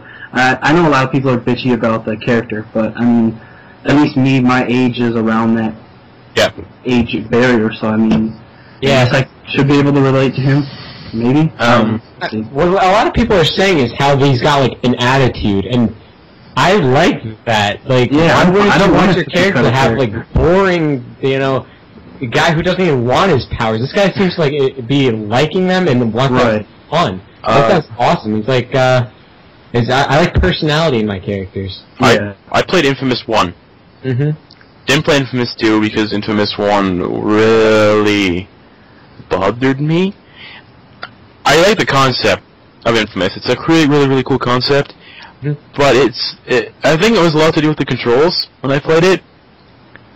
I felt like the controls were a little wonky in the first Infamous, and I went into the settings because they felt like they were what's the term I'm looking for? I can't think of the name of the term right now. Went into settings to see if inverted. They felt like inverted weird. So I went to the controls to see if I could change that around and play it in my settings that I like, and I couldn't figure out how to do it. I'm like, I can't get into this, which sucks because I've heard people like say Infamous is a really good series. Dude, it's like, as somebody who's platinumed all of them, and including the DLC, I suggest you give it another shot. All right then. What else did they revealed? More of Killzone, or they just kind of like touched on Killzone? This one live demo. What do you guys think of that? Blue and orange. I like the forest stage ad that we saw. This wasn't from the press conference. This was from on the show floor. But they showed off like when you're kind of stealthing through a forest, and you have this kind of like a companion. You know, in Halo 4, kind of like throw that like turret guy up. Yeah, Well, you've got that in Killzone, and I really like it. It kind of looks of what I wanted Crisis 3 to be. So yeah, okay. I guess I like it. Sean, did you say you liked it or you don't? I like Killzone franchise. I didn't like the first one. I admit I hated Killzone 1 on the PS2. I thought it was terrible. Killzone 2, I liked. It was like the first game on the PS3. It was like, wow, nice graphics. Killzone 3, there's certain sections which I don't like, but the game on the whole is amazing. Like the forest level. I thought the same thing. I especially like the multiplayer. Did you play that at all? I did, and I also like the fact that Sony had the consent to separate it and sell it as sort of a £6 thing if you just want the multiplayer. Yeah, that's cool. But there's the forest level in Killzone 3. That's like one of the levels this generation in all the games, which is like really intriguing because the plants just move on their own, like that's cool. Alien plants, and like explode, and there's just stuff going on. It's like they took the time on this. I like that. I also like the weapon, the one that shoots like that green ball and makes people like implode. That weapons in the game are like ridiculous. The only problem I have with Killzone is they tend to fall into the same sort of ending where it's like sort of dark, grey, mechanical end levels, and that always does me head in. One thing I will say is I was disappointed, although I did expect it, that was no Resistance 4, because Resistance 3, though it didn't sell very well and people didn't play it, Resistance 3 is generally one of the best games that came out this generation, and I would even liken it to Half-Life 2. It's that good. Dude, that story was amazing. The weapons, the way that they had regenerating health, but not to the point where it made it too easy. Yep. The levels, even the multiplayer, everything about Resistance 3 is just insanely good, but people didn't pay attention to it because Sony had lost faith and they weren't marketing it that well. They had no marketing. That was at the time where they had shitty marketing. Exactly, and people need to go back and play it. Yep. Even if next generation, fuck next generation, just go and play Resistance 3. Where you're just like going through this sort of dead city, and it's ridiculously creepy. And then you're in a prison, and there's this weapon that makes people puke. It's such a good game. The weapons are ridiculously good.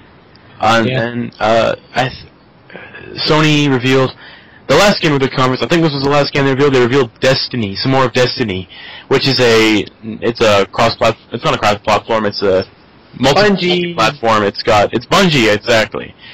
Who's they're known for Marathon. They're known for Halo 1, 2, 3, and Reach. And they showed more of Destiny, which will be on Xbox One, Xbox 360, PS3, PS4.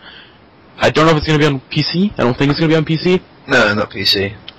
And they revealed Destiny, which to me seems like a more mature, awesome, Halo-esque Borderlands. I'm excited. I got the same vibe. I think what I got from that was like it's going to be more of like an MMO. Like I saw the how they they had events that where like a bunch of packs or groups of guys formulated into the same game. And I think the way that they're going to do that is the way like Journey played, how it just happened. Like with the, you didn't know it, but you were connecting to these people while you were playing, which seemed really interesting. I thought it was awesome. I'm all for Destiny. Yeah, I'm very excited. The lighting, dude. Yeah. It was awesome. PS4 was getting exclusive content for it as well. Yeah. PS4 is getting just, I think it's quests and few items and whatnot. I haven't really been specifics, but I'd imagine it's quests. I forgot, Watch Dogs is getting, what is it, an hour? Yeah. Of exclusive content? I don't, I'm not into that. That's weird to me. Yeah, but I mean, it's intended for me to get it on the PS4. Yeah. They seem to be doing a lot of that kind of stuff. But same with Microsoft with their exclusivity on certain things. Yeah. Something from Microsoft that we missed actually was how Insomniac's making their Sunset Overdrive. I think it's pretty interesting how that Insomniac is like gone from being Sony exclusive and then to multi-platform with Fuse, which I don't even know anything about that game. It wasn't good. Okay, into exclusive with Microsoft. Like, how does that even happen? It's money. Interesting. Don't know. Yeah, actually, Sean, you're right. Money. Money. Destiny, though, I think it's going to be awesome. I have a lot of faith in Bungie as a developer. I always have. They've never really made a bad game. Have they? No. No, they've never made a bad game. Halo 2. Oh, you're going to be hating it. Nice. People can stab you in your sleep. I'd buy Halo 2 HD Remake. I think I'd buy one. I was surprised that wasn't revealed. Yeah. I think that's all for Sony, though. I mean, I do want to talk more about Destiny, though. Like, it's just, when they revealed like that boss fight thing, or more like that was exciting. The people were playing it. The people showing it off, Jason Jones and who else was it? I don't know. I don't remember who it was, but they were like going to. They were walking through the game. They came to like this big like. Was it a monster or a robot? I don't remember what they were fighting. Robot, I think. And then, out of nowhere, it's more people who were playing the game at the same time, apparently. I have to think it was just the other developers. It was like something like that. Oh, this is staged for sure, but still. Yeah, and they all appeared, and they're fighting the same dude. I'm like, that is awesome. I'm really into that. That's cool. The problem I had, like MMO. The problem I had is I've played MMOs for that long. Yeah. Like various different genres, and like most recent one that did world events really well is Guild Wars 2. Like when that game first launched, there was about I think it was 47 players taking on this massive fire demon. I was just sitting there, this huge grin. Everyone's getting killed, but it's still fun. Yeah. So when I see stuff like Destiny's doing, it's like, yeah, I've kind of done this before, and FPS MMOs kind of get a little bit restricted because there's only a certain amount of things you can do with shooting a gun. Let's put it that way. It's not like, say, World of Warcraft, you got all these skills, your talents and whatnot. I'm talking like pre-dumb WoW days. And Destiny with FPS, it's like, oh, well, your bullets can set things on fire, or your scope glows a different colour. I mean, I hope they actually extend it to a point where it's decent character depth. Yeah, but there is. I know that there are classes. I must say, the art style, I really dig the art style. Yeah. It looks really nice. Yeah. So I've got my fingers crossed that it's like the first MMO that's going to kind of... And it's Bungie. So yeah. Bungie have a good ear for listening to the community, which is something I've respected. Since it is going for the same vein, same aspect as Borderlands, I know similarities. Really like Borderlands 1. I was on Borderlands 2. Never finished Borderlands 2. I didn't like it. I have a feeling Destiny is going to be awesome. And I'm getting it on Xbox One because all my friends who I game with, my one friend who I game with, we play all these co-op games together. He's getting an Xbox One. So I'm like, I'll get on Xbox One so we can play Destiny together. And I hope more people I play with get an Xbox One and get Destiny for Xbox One so I can play with them too, but, you know, Destiny looks awesome. Looks like I'll be on PS4 now. Yeah, let's wrap this up actually with PS4. So what are your I thoughts already on pre-ordered the PS4. I will get one down the road eventually. Okay. I'm pre-ordering the Xbox One, but PS4, you know, it's tempted me with that Order 1866 game. It's tempted me with the indie stuff. I'm not fully tempted because I'm only interested in one game for it right now. But, you know, if they bring out more games other than Knack, because Knack looks like shit, if they bring out more games that I'm interested in, I'll pick up a PS4 down the road. It's guaranteed I'll get the PS4 eventually. I just won't get it right away. Sean? I will be definitely. I've already pre-ordered the PS4. For games, I haven't pre-ordered any games yet, but Shadowfall, Killzone Shadowfall is a launch title, which is insane if you look at the game, because it looks just quality. So I'll be definitely getting that. Infamous is definitely something I'll be getting. Drive Club, I'll be getting for free because I'm a PSN Plus member. And Hell yeah. PSN Plus rolls over day one, which is ridiculous. There's something else, the Order 1886 is said, that I'll be getting that. I mean, just the PS4 in general, there's a lot more on there that interests us than there's on the Xbox One. Yeah. Mainly because PS4 isn't forcing me to use Kinect, and I have zero interest in Kinect, and I find it hugely annoying that Microsoft are trying to force it onto people, and they're like, yeah, it works this time, that's why I should try it. It's like... Well, what if I don't want to? Exactly. Well, personally, I'm on the same boat. I think I'll definitely be picking... I actually already pre-ordered it as well, Launch Edition, whatever it is.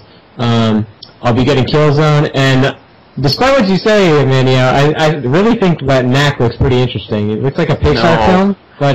No. Dude, I mean, I haven't played a great platformer in quite some time, and if it's anything like the classics like Jak and Daxter, Sly Cooper, or Ratchet and Clank, I'd be happy to play another one of those. I haven't seen that in quite a while. I was just surprised with the limited number. At my GameStop, there was only 20 of both the Xbox One and the PS4 that you could buy. Mm-hmm. I was just surprised at how limited that they made it, but I don't know why they would do that. I'll probably just pre-order the Xbox One from the Microsoft Store. I saw on GAF yesterday that I think they're going to change that with the PS4. I saw that Sony sent an email saying, like, the floodgates are open or something like that. So. Take as many pre-orders as you can. Yeah. But I think that's enough for Sony. We've given a decent chunk. Let's move on to everybody's favorite contender. That's not sarcasm, or is it? Move on to Nintendo, and we'll talk about Nintendo for a bit. Not much to talk about Nintendo other than they're losing their touch, I think. I'll revert back to my old theory that they knew this year's E3 was just about Xbox One and PS4, and they were like, in my eyes, I thought it was a clever decision. Went a bit more humble and kind of appealed just to the fans, and I don't mean like video game fans, but like core Nintendo fans. That's why they didn't really show anything to sort of interest people into buying a Wii U. They were like, if you've got one, we've got this. If you've got 3DS, we've got this. But if you're still thinking about the Wii U, then, well, we ain't got anything for you really. Yeah. So you used to sit back there, go and watch some streams on Twitch. Oh yeah, and Mega Man and Bayonetta 2. Bayonetta 2, we've given her a haircut. Yeah. So let's just talk about what they showed. So Nintendo showed some stuff. You can tell they're really trying to push the Wii U, get people to buy it. If I could buy any of the consoles right now that they're pushing, I'd get the 3DS. Hell yeah. For Animal Crossing. Money. Animal Crossing. Fire Emblem Awakening. Yeah, I mean, that's the one thing that honestly, it's I don't understand it. It's like they're doing so well with the 3DS and the games that they're making for that. I have my Pikachu edition 3DS, whatever, and I've got like all my games are Nintendo made. They're fantastic. I love my 3DS. And then I look at like the Wii U, and there's not a damn game on there that I actually like feel like I need to try it. Zombie U, say what you will. That's not a system seller for me. Not even close. I've had my Wii U since launch. Guess how many games I've actually got? 2. I have 5, and 2 of them are Darksiders 2. Really? So I actually have 4 unique Wii U games, and 1 is just a port, which is Monster Hunter U. Which I love, but it's still a port at the end of the day. And then the first thing they showed at the E3 Direct was Pokemon X and Y. Some more about that. Huge Pokemon fan. I'll be honest. So I'm gonna get a 3DS for Pokemon X and Y. What they revealed at the Direct was kind of underwhelming. They didn't reveal too much. All the trailers they're revealing right now for Pokemon are the same. They show either a guy walking around for like 2 seconds, and they show battles.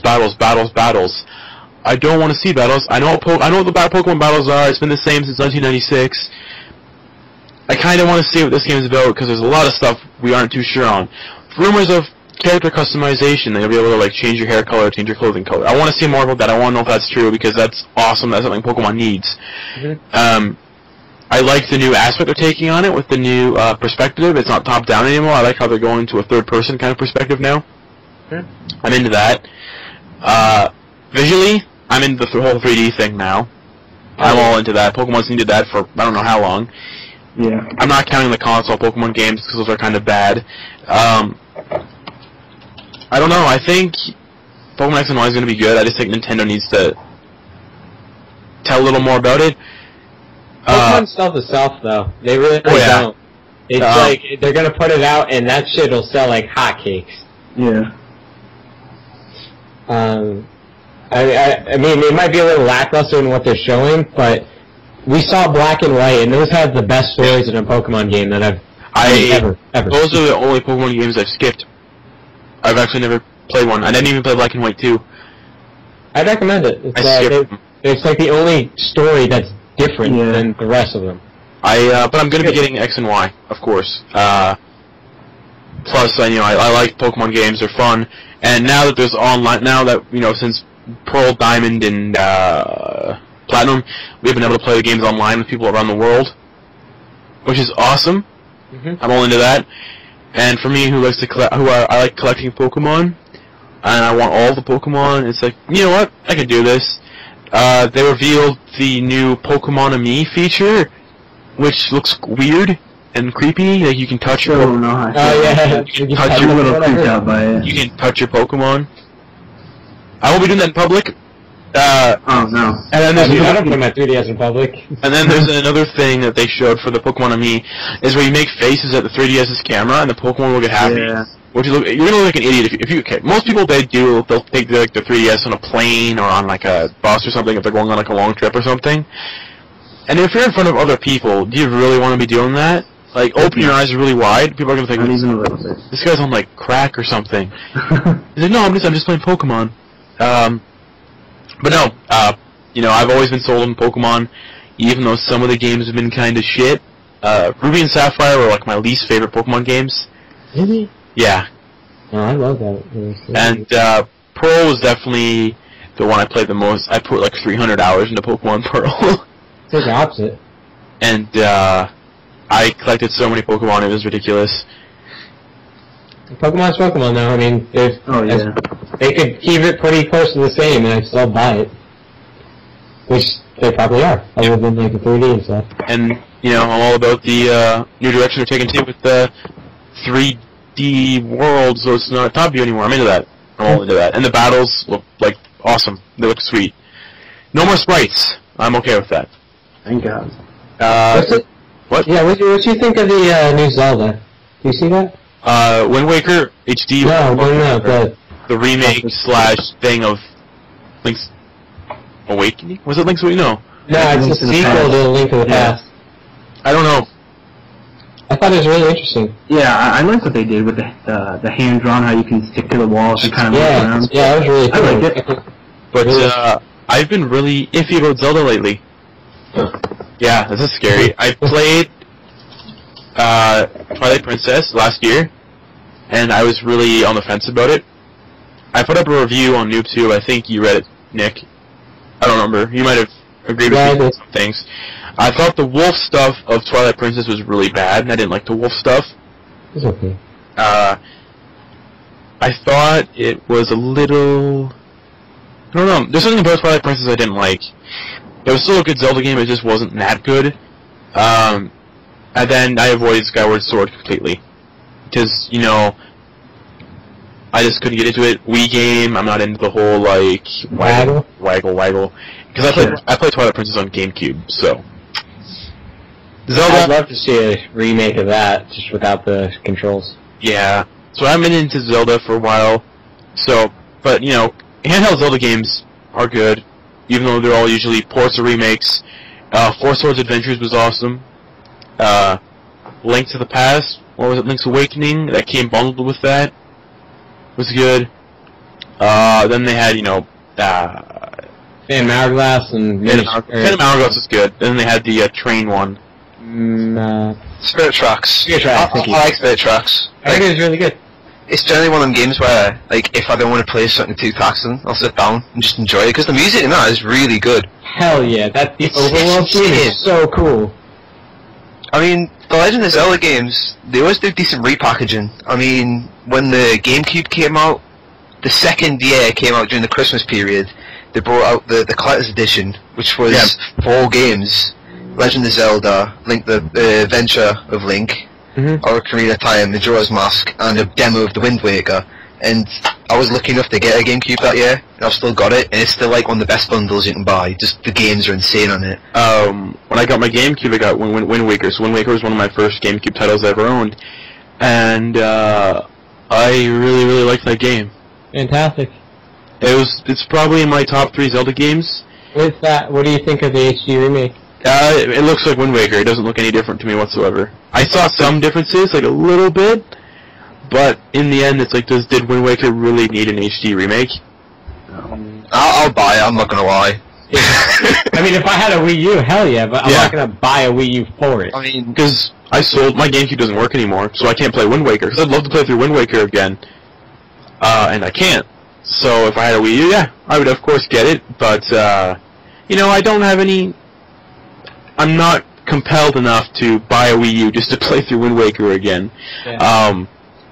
You know, Wind Waker was a fun game to play through. I don't know. A lot of people didn't like the boat travel, the ocean travel. I like that a lot. They shortened it though. Like they made it that's fine. Because the ending, I'll have to admit, the last couple hours of that game, you have to find the Triforce pieces. That sucked. That sucked so bad. But Wind Waker was a good game. Had great boss fights.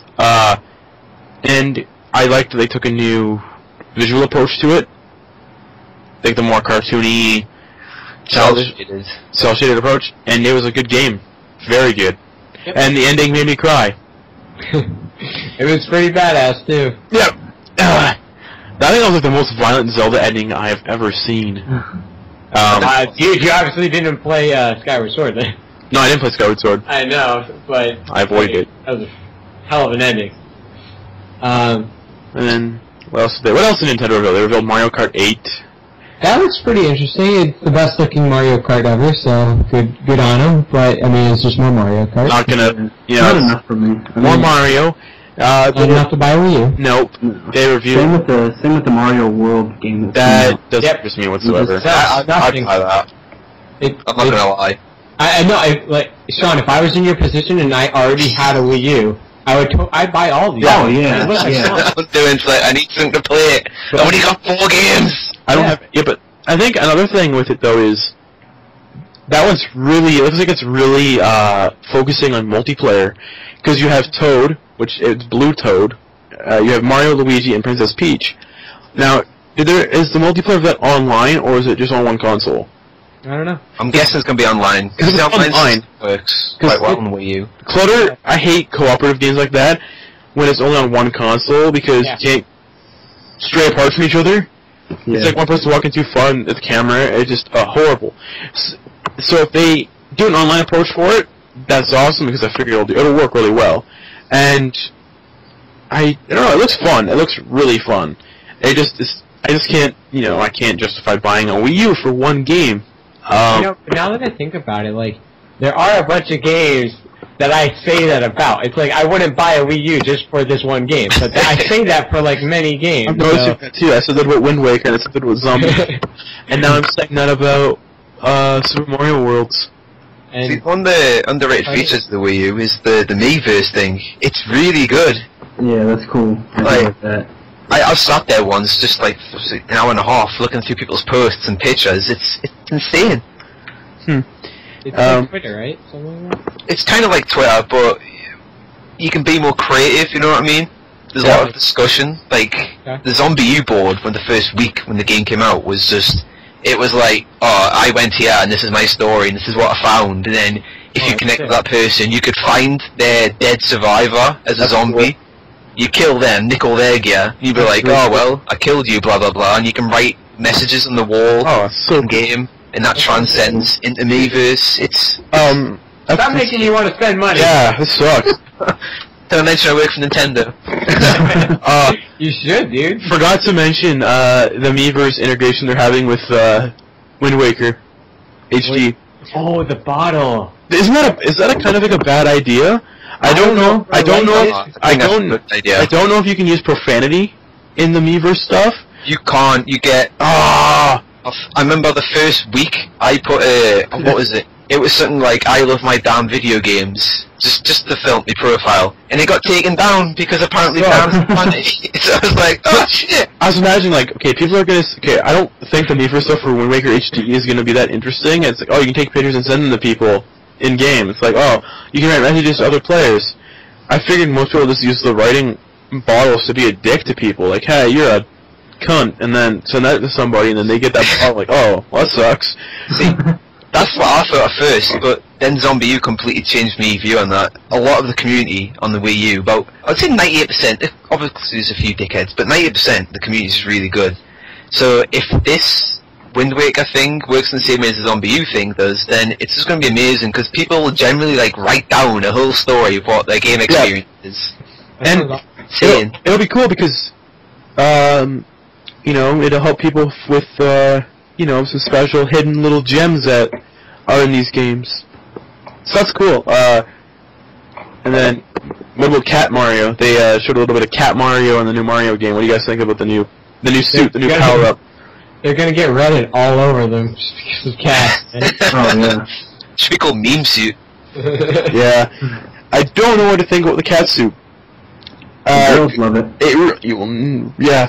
It really changed, like, for me it felt like it changed and totally, like it changed a core concept of Mario. You get to the end of the level of Mario and you jump on the flagpole, and if you get to the top, you get a 1-up. But with the cat suit, you can jump anywhere on the fucking pole and just run up to the top. It seems cheap. It seems cheap. It's like what happened to old school Mario when you felt awesome for hitting the top of the pole and getting the 1-up mushroom. Now it's like, oh, we can just take the cat suit and climb our way up to the top. It's just like, why? Modern day game has happened. It doesn't bother me though. It's not like something I would just like, you know, not play the game for. But if it is an online game for the Wii U, the multiplayer aspect, I could see myself picking up a Wii U for that, because that seems like it would be a blast with buddies. And, you know, I don't like playing multiplayer games on the same console. It doesn't appeal to me. I don't like it, because, you know, the screen is, you know, it's cut up in small segments, or there's restrictions to it. If I can get a Wii U and play that online with my buddies and drink alcohol while playing that game with my friends and get completely wasted in playing that with my buddies, I think I could have a good time with that. Probably. Yeah. How's the hard drive holding up on that though? Because what's that, a 32 gig? Mine's like doing quite well. To be fair, a lot of the stuff on there isn't really heavy, Right.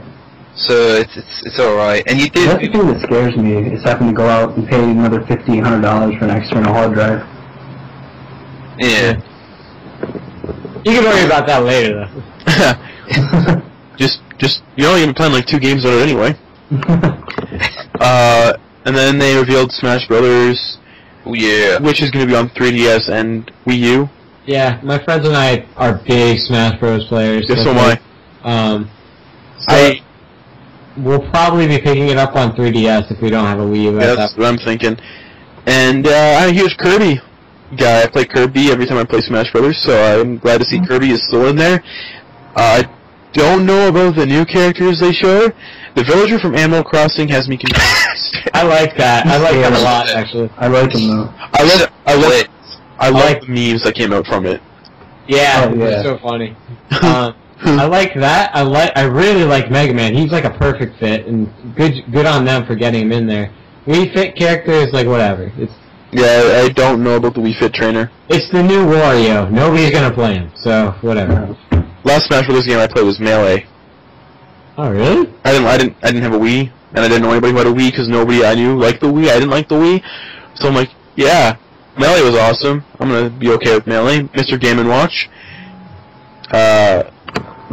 Rumors that I know not all the characters are confirmed yet. They haven't confirmed all the characters yet, so they haven't revealed them all. And there's speculation that they're gonna have Mewtwo's new form in That's the new Smash Brothers. that's really weird. Even though Mewtwo is a horrible character in Smash Brothers Melee. Alright. What did you guys think of what they have Rare working on, which is the new Donkey Kong? I don't know. I was pretty obsessed to be honest. Donkey Kong. I thought it looked quite cool. It looks cool, but like, I was totally expecting a new Metro. Yeah, exactly. I just beat the fucking one on 3DS. I didn't need more.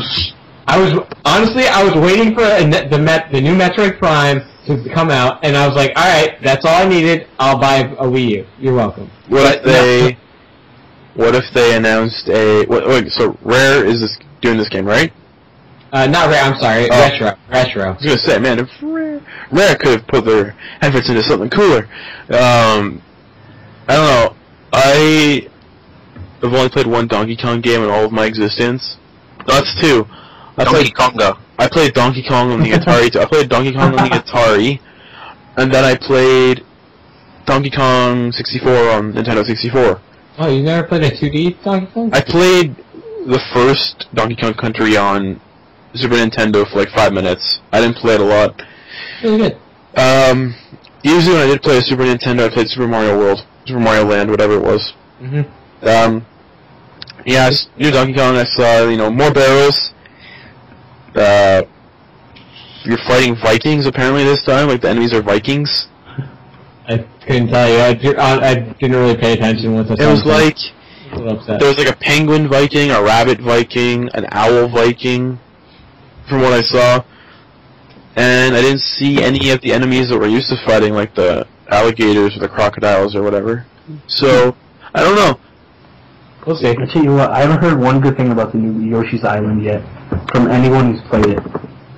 I forgot that was being announced. Yeah, it looks like ass. I don't want to even look at it. Well, has Yoshi's Island ever been good though? There's a lot of people that like the original one. It's love or hate from what I've been able to tell. Yeah, Nintendo had a really mediocre conference. There's one game everyone's forgetting. Bayonetta game, Xenoblade, developed as the made Xenoblade RPG. That was just called X. That looks fucking brilliant. That looks cool. Yeah. And then there was Bayonetta 2 and Wonderful 101, which we've seen or known about. So I was like, okay. Cool. I actually didn't know about 101, and then when I saw it, watching the direct today, I got the cop today, and I'm like, I got a Beautiful Joe vibe from this. Yep. And then the concept seems really cool. It's Platinum Games, more importantly. But I love Platinum Games. Well, they didn't show any Pikmin at the conference. Beautiful Joe. They didn't show any Pikmin. Yeah, they didn't show any Pikmin at the direct. I thought that was weird. Well, apparently Miyamoto has been building up saying that Pikmin 3 is like his next work of genius. He said almost, which is kind of coming from him because he's not like Cliffy B. He doesn't make his mouth go at everything apart from Wii Music.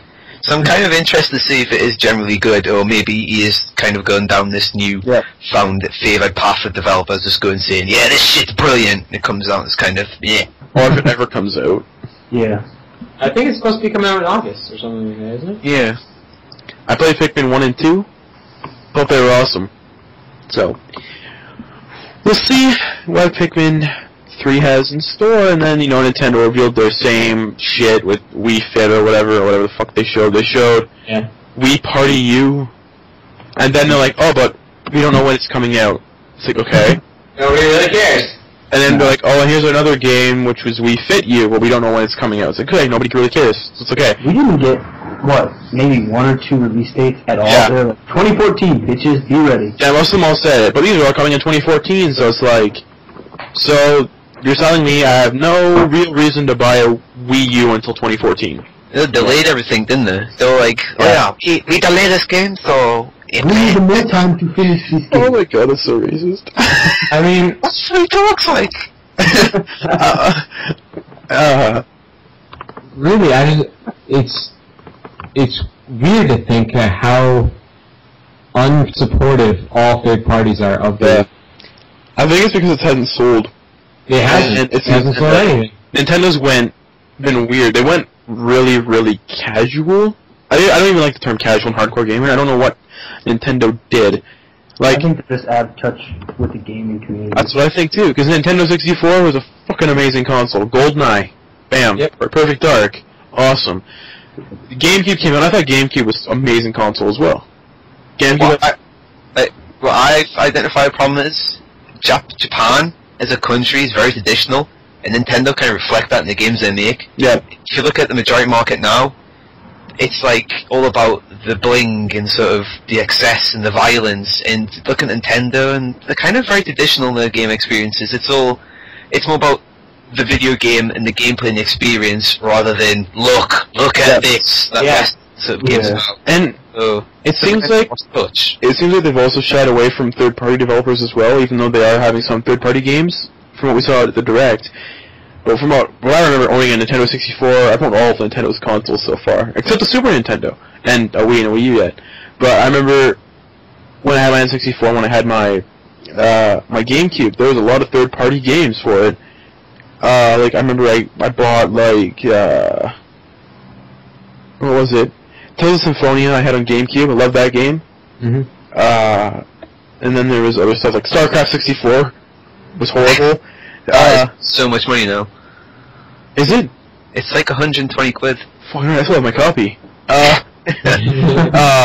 They had Star Wars Pod Racing for N64. Great I remember that game. It was so good. Oh my god, if EA brought that back, I'd be happy. Holy shit. I'd buy it. They had, and then, you know, other Star Wars games back then were like, Rogue Squadron on the GameCube, and, you know, I think Nintendo maybe should try reaching out more to third-party developers. That might help out a lot with their, with the, Wii U. Yeah. Because I think people are tired of Mario. Not tired. Dude, I'm tired.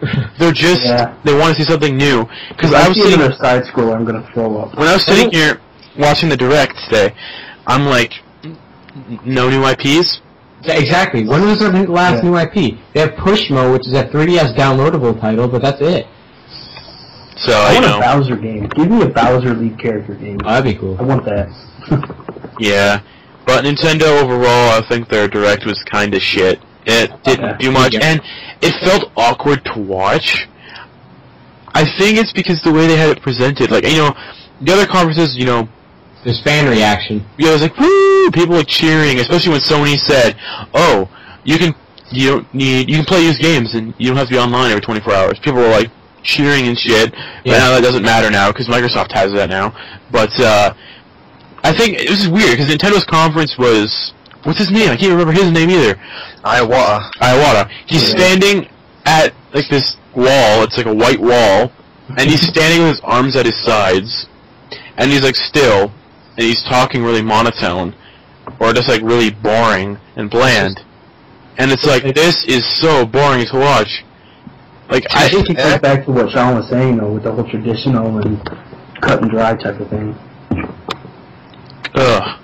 To be fair, like, with this whole cheering thing, I generally cannot stand cheering at events, because if you ask me, majority of people at E3 are professionals in the industry.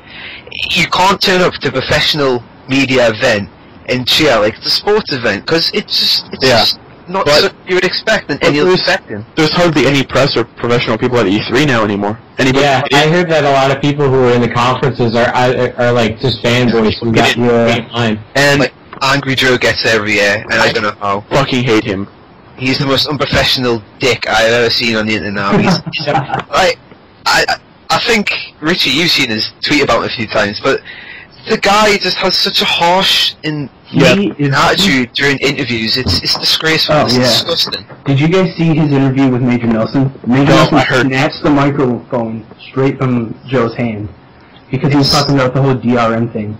And Major Nelson snatches the microphone and says, "Joe, did you work on the frame, or did you work on the Xbox One? Do you know how easy it is to switch off the used games and the always on? Do you know?" That's what I thought. But it is fair. It's a day one patch. But you know, getting back to Nintendo. Yeah. You know, boring conference. You know, they didn't draw me in. I used to be a huge Nintendo fan. I am not interested in them anymore. I'm starting to think Nintendo should just stop. See, I've got to disagree. With portable. Just stick Definitely stick with portable. They're good. Their portable stuff is awesome. For me, if like Nintendo stopped making consoles and games, I would be like generally sad. Yeah. Oh, right, yeah. They essentially were like they weren't the pioneers of gaming, but they were one of the major ones. I think they can just handle a handheld console so much better, because the graphical power that they need, they just don't have the manpower. All the people who are working for them are very talented, but there's so few of them in comparison to these companies like fucking Ubisoft, who has 1,000 people working on Assassin's Creed. No, they've never done anything like that. They just don't understand it. But then again, too many employees is a bad thing too.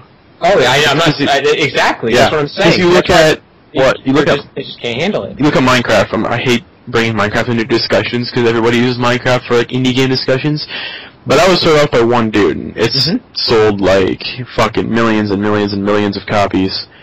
And sure, Minecraft is overrated now. I would clearly say it's overrated now that they're like, oh, we're not. You can't have your XBLA games on. You can't carry them over to the Xbox One, so you can buy Minecraft again on Xbox One. It's just like, really?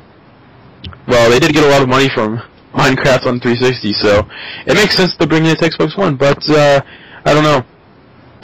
I think Nintendo should just say, we're done making consoles, we're just going to stick to handheld, like the 3DS, we're going to support the 3DS more instead of worrying about the Wii U, because it's just gimmicky. And I don't like the tablet. It's a fucking brick, and I hate it. That's the problem I thought I would have. I thought it'd be really gimmicky and horrible, but like initially when I first got a hold of it, it was like, yeah, this feels weird. But now, it feels really natural. But you get the Pro Pad bundled in with all the consoles anyway, and that just feels like a 360 pad. Wait, you do? No, yeah. I know that. Like, I don't use it, like, personally. On Monster Hunter, like, I used to play with a group of, like, 5 players, and 3 of them used the pad, and there was 2 of us using the Wii U thing. And, yeah, there's a lot of games that use it as gimmicky way, but Monster Hunter 3, even for a port, actually does a really good job of using it, like, in an efficient way. It's just like you handle your bags, and you got, like, your map and whatnot. Zombie U's another good example where it doesn't feel like a gimmick, it feels like a part of the gameplay. It's adding atmosphere. Like, when you're looking through your bags, the game just continues to play, it's like a pause. So you're looking through your bag and there's a zombie chasing you, and you're desperately scrambling through, and on the main screen, your survivor's looking through, and you're like, oh shit. It's the same like you're opening doors with your keypads, you're tapping away trying to get it. Cool, though. And it's not a gimmick, but people will see it as a gimmick. But when you actually play it, you're like, if this wasn't happening and I was just playing with a normal pad, I'd be like, I don't give a fuck. It's weird. Yeah. But, continue. I was just wrapping up Nintendo. Oh, so was I. Yeah, I think Nintendo, I don't know what to think. I don't know either, to be honest, because I love the 3DS, and I'm actually like starting to turn my opinion on. Yeah, the I'm thinking about picking up a Wii U now, which is weird because I know when it came out, I'm like, I'm not gonna get one. You know what they were lacking? A price cut. Yeah, I think that's it. If they cut the price, done. I'm in. See, I don't know about America, but quite a lot of retailers in the UK have been knocking off about 50. Not here. I've heard about that. It's still full retail price here when it came out. Yeah, I've heard about that in the UK. And, there's a shop that knocked off £150 on this. Dude, holy crap! Wow. That's a good price. How much is that? Hell of a good price. You want to buy me one? For me, here it's like $299, and I feel bad saying it because I'm not gonna buy a console for that much money, but I'm buying the 360 for Xbox One, and it's $500. It's got more stuff to it, and there's more games coming out that I'm interested in. Unlike the Wii U, I'm only interested in 3 games right now. Mm-hmm. So price drop, if they drop it, let's say they drop it $100 to $199, I'll be going buying on that day. I'll be there. I'll get one, and I'll buy games with it too. So yeah, that's Nintendo. Not much to talk about there, and except you got your Mario, and you got your Donkey Kong, and you got your Pokemon. So next up was EA. Sports. Yeah. Do we want to skip all the sports stuff? Yeah, I don't think nobody really cares about sports games. Sorry guys, like sports stuff. you know. I would say I'm a this. big sports gamer, but Are you? I'm a huge sports gamer. FIFA, UFC. I'm really looking for the UFC game because Okay. UFC 3. I know a lot of people kind of look down on sports games, but the last UFC was generally brilliant, and people didn't really appreciate it because the sports game, like, oh, it was big, early update. But that thing had me playing for about 4.5 months solid. There's just so much content to it, and it was really deep. And then, of course, THQ went under and EA got a license, and I was like, fuck. I'm still looking forward to the new UFC game because I'm a big fan of MMA, as like people that follow us on Twitter kind of get when I just spam it. And I'm looking forward to the new UFC game, even if it is next year. And obviously, FIFA is kind of a big thing for me because, you know, a lot of people in England enjoy the football. Yep. And that's about more sports in-game game. footage, though. Yeah. I'm really saw sure. that Yeah. I think, pulling off talk about sports right now, but it's still EA. I think the best part of the EA conference by far was the Peggle 2 announcement. Oh, you know what surprised me though was the Plants vs Zombies Garden That of looks, Warfare. I am actually extremely I interested in don't that know game. how. That was awesome. But it's Xbox One and Xbox 360 though. Oh, is it exclusive? Yeah, it's Xbox One and Xbox 360. They were by first on Xbox One, and then it's that's weird. It's coming first to Xbox One, and then it's coming to Xbox 360. Wouldn't it come first to Xbox 360, then come to Xbox One? I couldn't tell you. I mean, I feel like at this point it's like they're developing for the Xbox One, and then they'll port it down But it looks interesting. for the massive. I'm actually really interested in the Plants vs. Zombie game. I hope it's not full retail price though, because I don't know I don't think it's gonna be. If it's like $35-$40, then yeah, I'll I pick think it up. it's gonna be a XBLA release. Is what I'm thinking. That'd be cool. It has multiple classes, 4-player co-op mode. I think it's gonna be a XBLA release and not a retail release. But you know, could be wrong. PopCap don't really do retail releases, do they? Unless it's like a bundle. They brought out a retail Plants vs. Zombies game. Yeah, I mean, like, full price, though. They did on the was it the DS? That the little toy? Yeah. In terms of, like, 360 games, it was been either bundles or just digital releases. Yeah. But what did you guys think of the Peggle 2 announcement? It was really quick. It was like It was so awkward. To me, it felt awkward. I don't know if because it was so loud when the guy was like Peggle 2.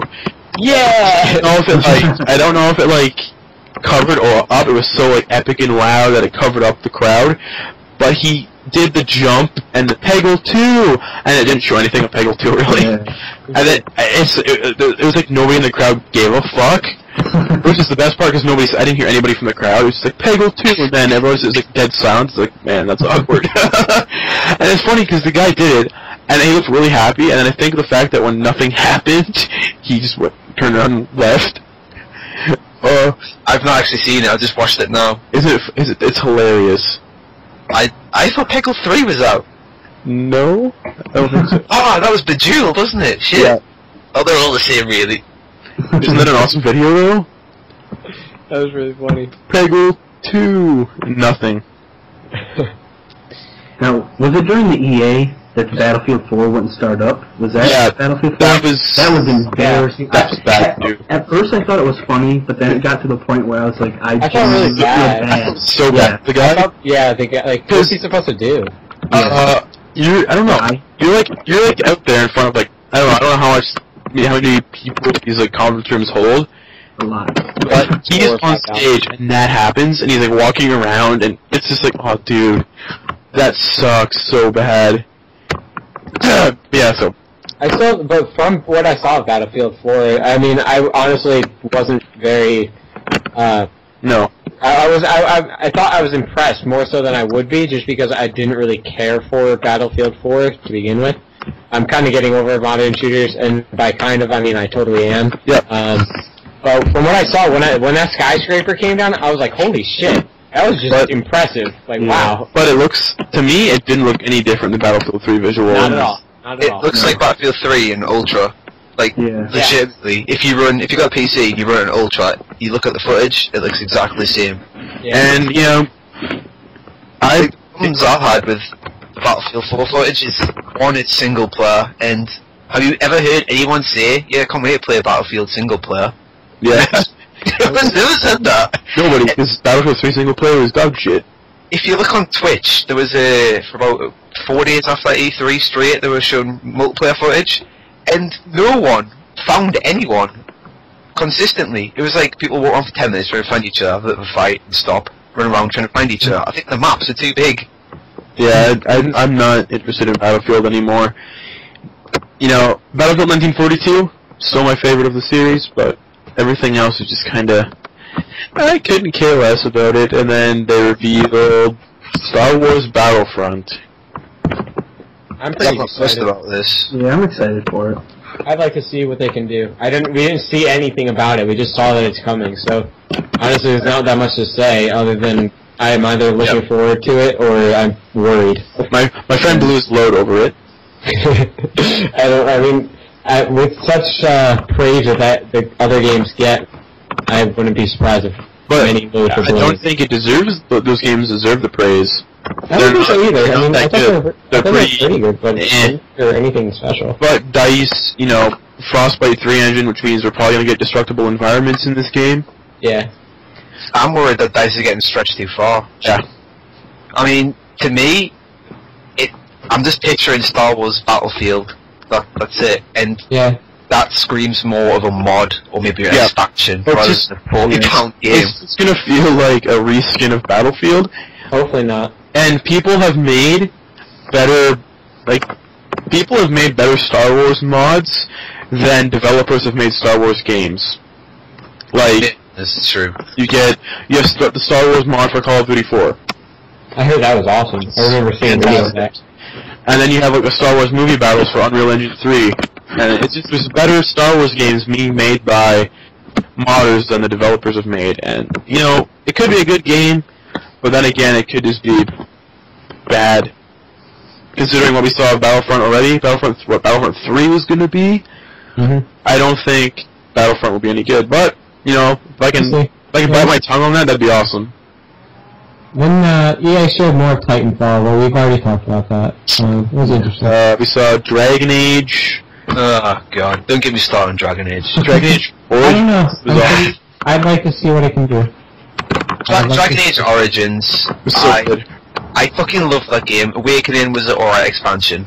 So with Dragon Age 2 announced, I was like, okay.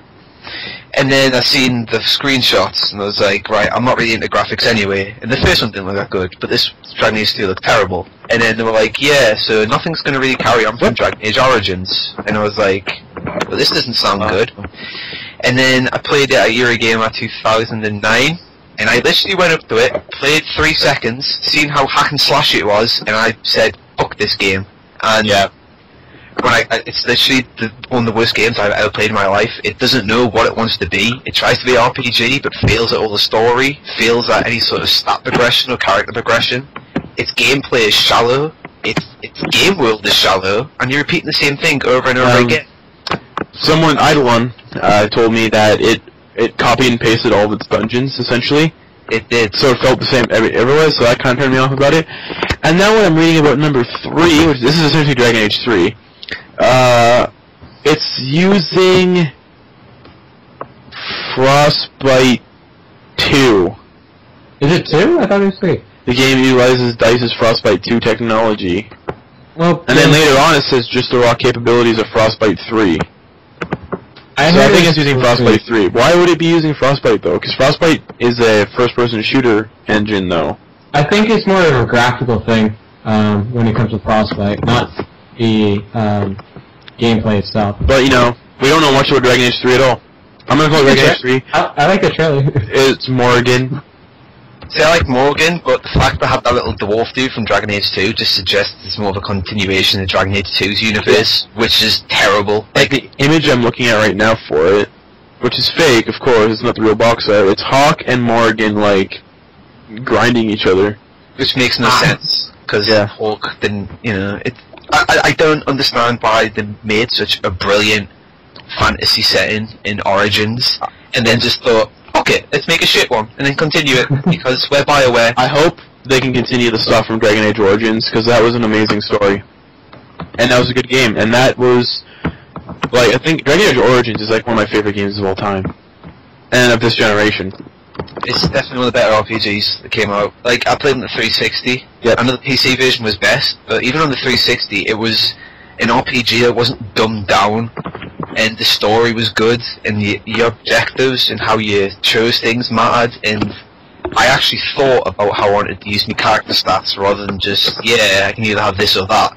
It was like this, and this, which will lead to this. Yeah. But Dragon Age 2 was like, do you want to hit things or do you want to stab things? And I was like, turn game off. I think like the last game that came out at EA that I actually really cared about was Mirror's Edge 2. Did you guys play the first one? No. No. I bought it, and then I lost it, and then I found it again, but it didn't work. So I was like, oh, this is a sign I should never play this game.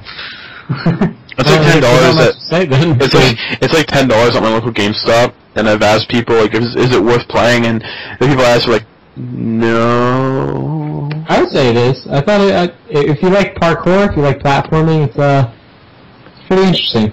It doesn't play like anything really. It's not a first-person shooter, so. I like the visual look. Yeah, exactly. That's the big thing. That was one thing I was like, if I wanted to buy a game just to look at, that would probably be it. And the music seemed alright, but my main gripe is that a lot of the replay value and core value of the game was doing time runs. And oh yeah, there's no replay value at all. I fucking hate I played it once, really enjoyed it, and that was it. But like $10, fuck yeah, totally worth it. I don't really remember much else at EA. That's really I think that's about it. What conference? Shorter conference. What conference showed Division? Ubisoft. Yeah, it's a watchdog moment this year. Show it last minute. So I think we should move over to Ubisoft then? Yeah, EA was cool, that's my thought on it. There's not much to talk about EA right now, because there's all conceptual stuff. We didn't see really anything from EA. Yeah. It's alright though. It's, we heard that there's a new Battlefront, everybody in the audience is like, woo! And then we had the Peggle 2 guy, which is by far the best part of EA's conference, Peggle 2.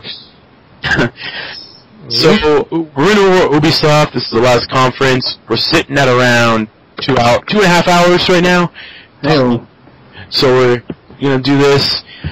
So Ubisoft opened up talking about Rocksmith 2014, and they had Awesome Chains frontman Jerry Cantrell.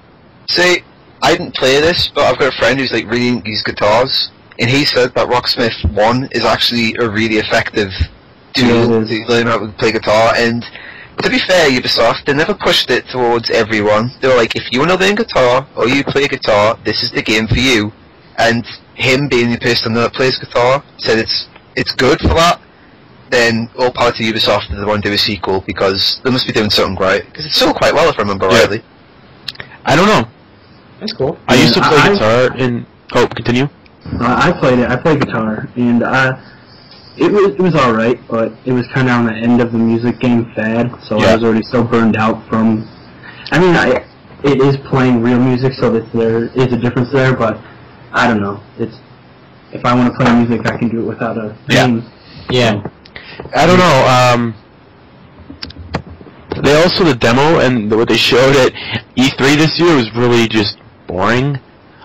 Because I like Alice in Chains, and you know Jerry Cantrell is a great guitarist, and it was really hard to watch.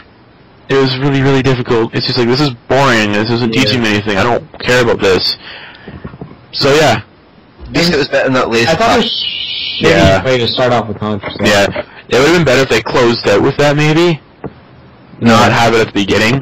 We didn't mention put it in the middle somewhere. Drake coming out for the EA press conference for no reason at all. I didn't even. I missed that. Yeah, I didn't even see Drake. He just comes out. He's like, "Hooray, FIFA!" Yeah. I don't stand by Drake's talking about FIFA. At least it wasn't Usher. Yeah. Usher. What I will say about Ubisoft is, thank you for not bringing back the Bliskus, because that cunt doesn't deserve it. Oh, yeah. Thank you. Jesus. Although I wasn't a big what's her name? Aisha Tyler? Is that Aisha Tyler? Yeah, Aisha Tyler. I don't like her when she's doing the actual conference, but after, like, when she's just talking normally, she seems like a cool person. I just really don't What like did her those percents. What did her shirt say? Like Lady Boner? Good. Go what? It was the same from last year apparently. But I will say this: if a man turned up and he turned up with a T-shirt saying like "Man would," I can fucking There would be complaints. Uprising. Yeah, but Feminist uprising. Feminist And E3 would be cancelled. Need your sockies and take the stage and fuck her to death. so stupid. Oh well. Back to the games. And then we just had a little bit of Splinter Cell Blacklist, which I thought was gonna come out like 2 years ago or last year. Because we've seen it at E3 for like 3 years in a row. Seems like it. Yeah. And it's just like, Blacklisted for release, that's why. I don't give a shit about this game. I think I'm in the same boat. They're showing the same stuff every year. It's like, cool, don't give a fuck. How does the character actually look younger every single game comes out? Don't know. Nice question. He assimilates his enemies. That's the new direction Splinter Cell's taking. He's even got a younger voice now, and it's supposed to be in the future. I have no idea. What the fuck? Yeah.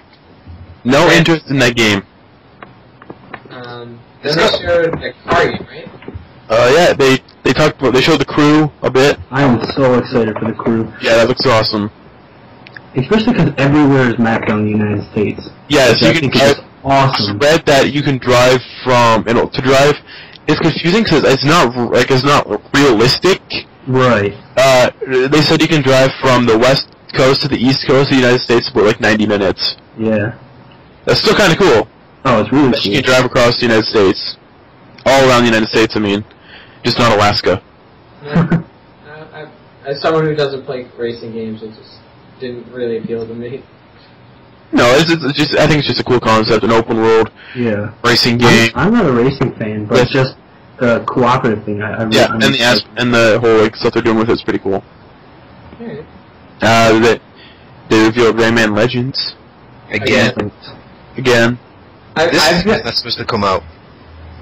That was supposed to be on Wii U exclusively, right? Yeah, it's supposed to come out months ago. I had a pre-order, and then I got an email just saying one day, it was like, well, we did have a release date, but now, well, we don't have one anymore, so enjoy. Yay. Which is a shame, because the footage they showed at last year's E3... It's awesome. It's fantastic. Yeah, the musical section, they were like, I was sitting there like, this looks fucking awesome! Yeah. And they're like, no way, no games for you. I'm very happy it's coming out for Vita, though. I'll definitely pick it up. Oh yeah, the Vita version of Rayman Origins, is it? That's really good. So I'll probably buy 2 versions, to be honest. Should I buy it on Vita? Just really quick? Yeah. I don't know. Should you? Sean. Yeah. Do you have Oh, Origins? Yeah. Yeah, I think it was PSN Plus. Oh, is it? No, you're UK though. We got it, I think it was like last month. It's a really good port. It looks beautiful. It says here, Rayman Legends will be out on September 3rd, boasting over 120 levels. Seems like a lot. I guess. I don't really know what to compare that to, but... That's what it says, though. And Blacklist... Oh, never mind. Does Blacklist even have a release date I thought it was a release date, but it says a gameplay free trailer for Splinter Cell Blacklist comes out August 20th. Wow. Splinter Cell's been listed on UK game retailers for quite a while. Like, there's like 6 editions of it. It's ridiculous. I don't even think anybody cares anymore. No, not at all. I think we need to get to the game that everybody came here to hear, and that's Just Dance. Oh yeah. Yeah. Dance 2014. To be honest, Ubisoft was like my most underwhelming conference. Yeah. The only thing that wowed me was The Division. Yeah. Yeah, The Division, South Park Stick of Truth, which I'm still I don't know about. Trials Fusion. I'm a huge Trials guy, so saying there's gonna be a new Trials game makes me happy. You got your Rabbids Invasion, which is an interactive TV show. Not a game. You shout at the TV, is that really interactive? I thought it was a game, but no, it's a television show, apparently. It's interactive. They showed, Assassin's Creed. I'll tell you, one thing I kind of find interesting about Watch Dogs that they've been talking about is the fact that you can be playing, you have your offline game, but if you opt into the multiplayer experience, that you can be playing in your Chicago and players, like other online players, can be playing, and you won't know that they're in the world, in your world, I mean. So I think that's pretty cool. Well, I think it's awesome. They hit it, go on. Yeah, and that they can like kill you or if you get too much of a notoriety. So I think that's pretty fun. This is like Dark Souls. Mm-hmm. Yeah. Well, yeah. What about The Division? I think that's the one that blew everybody away. Honestly, like, I was a huge MMORPG fan, and I've played plenty of MMOs. Yeah. World PvP, that game could honestly be completely destroyed by the community. Yeah. You will get groups of people waiting outside of quest zones and event zones for people to come out, and they'll just gank them. Yeah. Oh, Look at World War Z. Not World War Z, the War Z. Has the exact same issues. Yeah, well, Infestation Survivor Stories. It's been renamed. oh yeah, Infestation Survivor Stories. It's so bad. It's so bad. I pre-ordered 2 copies of that game for $90. Oh. I think you gave me a key for the beta. Did I? Yeah. I gave you a key. No, I gave you a key for. Okay, yeah, I did. I gave you a key for the beta, and then I gave you a review copy of Orion Dino Horde. Yeah, the guy I gave that review ran off. This is why you don't recruit people you don't know. Yeah, that game's okay. But no, I don't know. Division, I don't know too much about it yet. I thought it was impressive just looking, like, the guy backed up into a door and closed the door. That in itself is like, what did... Yeah. That's oddly what impressed me the most. I thought it was going to be a zombie game. It's the They're thing. saying. But then they're like, no, it's an epidemic. People got like the cold or something and they're dead. I'm like, oh, so there's no zombies. That's good. Yeah. One thing I'm still confused about the whole companion app thing.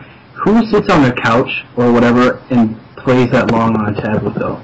Not me. I feel like, well, no, but I have friends who just watch me play games. They don't really enjoy playing games as much as I do, so like they'll just sit there and enjoy the story. I feel like if it gives them something to do, and I could like be like, yo, I'm dying here. You got to do something. That's cool. It's better than nothing. Oh, definitely. It's a good concept of a game. Yeah. We also, I don't think didn't they reveal some games that weren't shown at the conferences? They did? Which was Dying Light. Oh. I'm That's sick of Techland. zombie games. Zombie parkour game. It's like mixing 2 overused tropes together, zombies and parkour. Stick them in a Like game. Mirror's Edge meets Dead Island. Yeah. And I don't know. I mean, I didn't see any gameplay, so I don't know how that's going to be. could be good. I heard that the team who worked on Dead Island 1, just normal, not Riptide, had nothing to do with Riptide, and they've just been working on this since then. So it could be good. Dead Island was kind of shit though. I heard it was pretty good. I got Dead Island on I got the first Dead Island on release, and I pre-ordered it, and because like, man, this sounds really cool, open world zombie RPG co-op. I'm sold. And then the multiplayer issues were fucking horrible the first day. We couldn't connect for the first like 5 days. We couldn't play co-op together, me and my buddies. So I had to wait, and then we finally got co-op, and it was fun for a bit. And then you get repetitive. It's repetitive as shit. Yeah. It's very repetitive. Yeah, I think it was for around $20. So I mean, Yeah. for $20 it was a great pickup. Even just with this generation, I think it's like a lot of developers will be spending less time on like the engines and the actual technical part of it, and more on just because there'll be more. From what I hear, it's easier to develop this generation than it was before. Yeah. Which might make it easier to make a good game, just in general. Which I hope is true. Yeah, we definitely need better games. I feel like this generation has had a lot of shit. Oh yeah.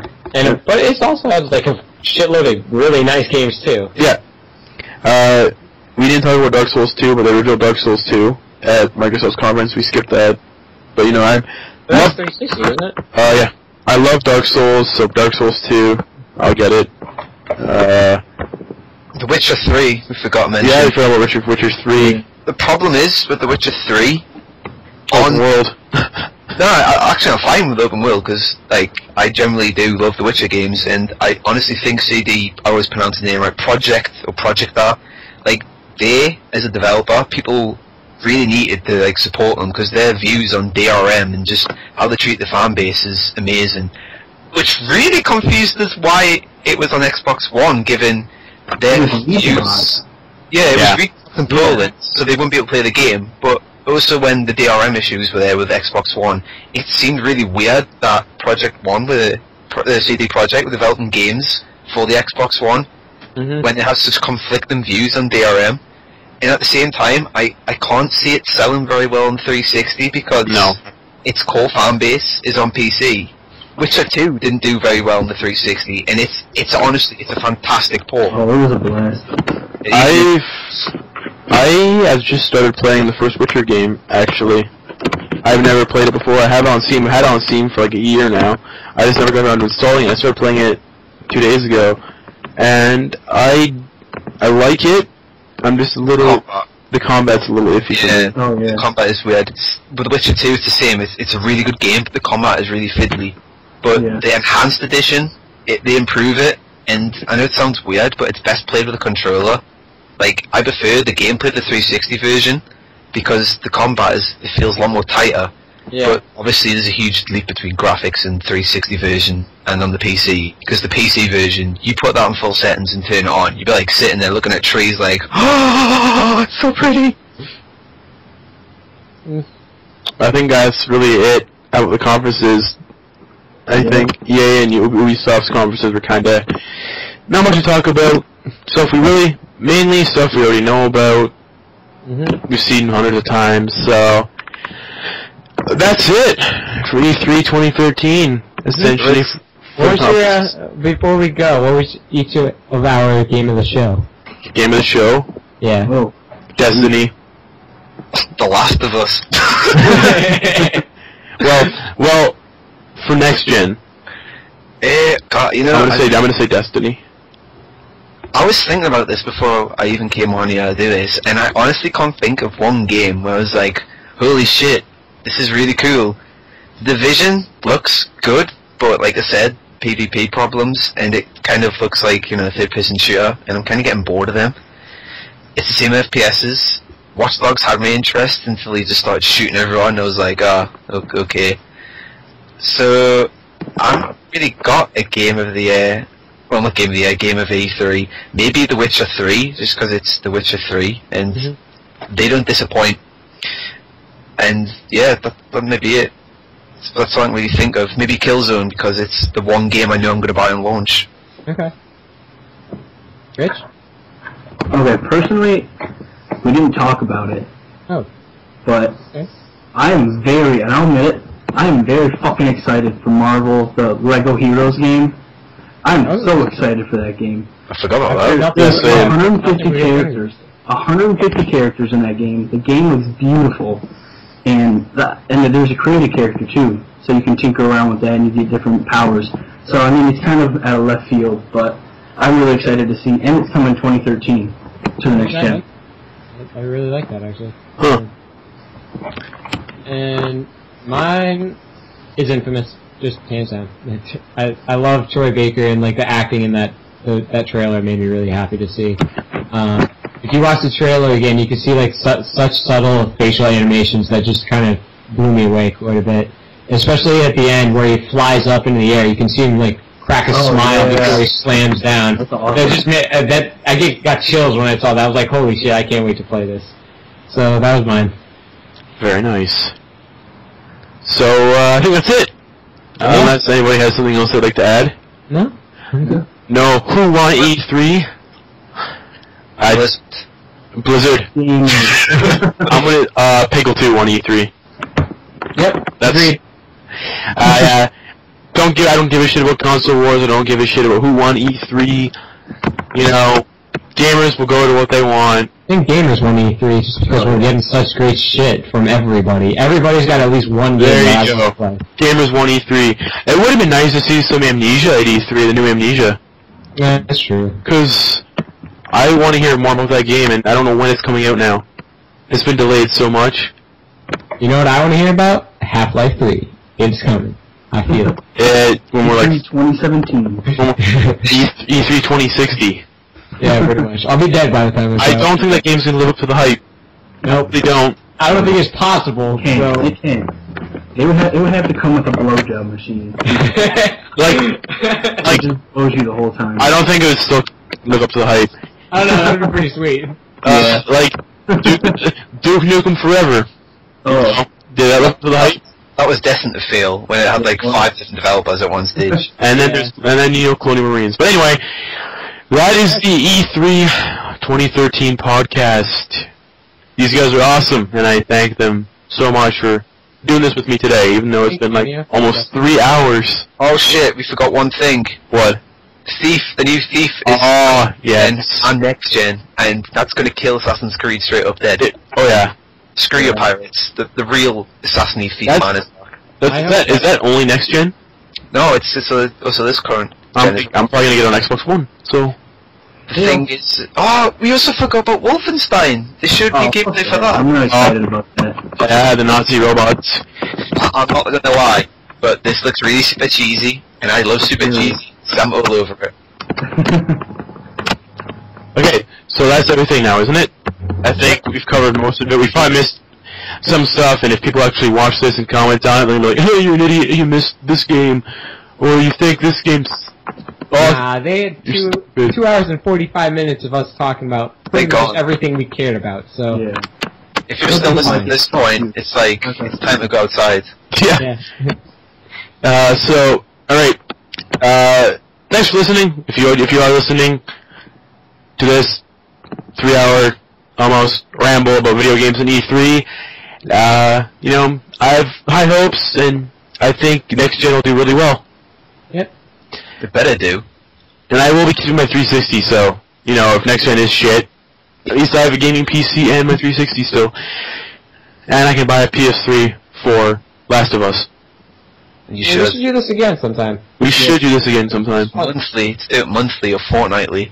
Fortnightly. Yeah, fortnightly. Every That's like a fortnight. game. Fortnite. Fortnightly DC. Dude, that is a game. Yeah, Fortnite is a game, but What happened to it? I haven't heard anything about it. Didn't Cliffy B leave and that was it? Yeah, I haven't heard anything about it. I'll say left. He went for retirement and then never shut the fuck up on Twitter. Yeah. Talking a lot of shit on Twitter. Anyway. But yes, I think it's a goodbye from everybody. I'm Justin. And then, it's a goodbye from Rich. See you guys. And it's a goodbye from everybody else. Bye bye. Take care. Come play The Last of Us. Yeah, Yes. go play The Last. Everybody, go buy PS3, go play The Last of Us, and, you know, have a great time.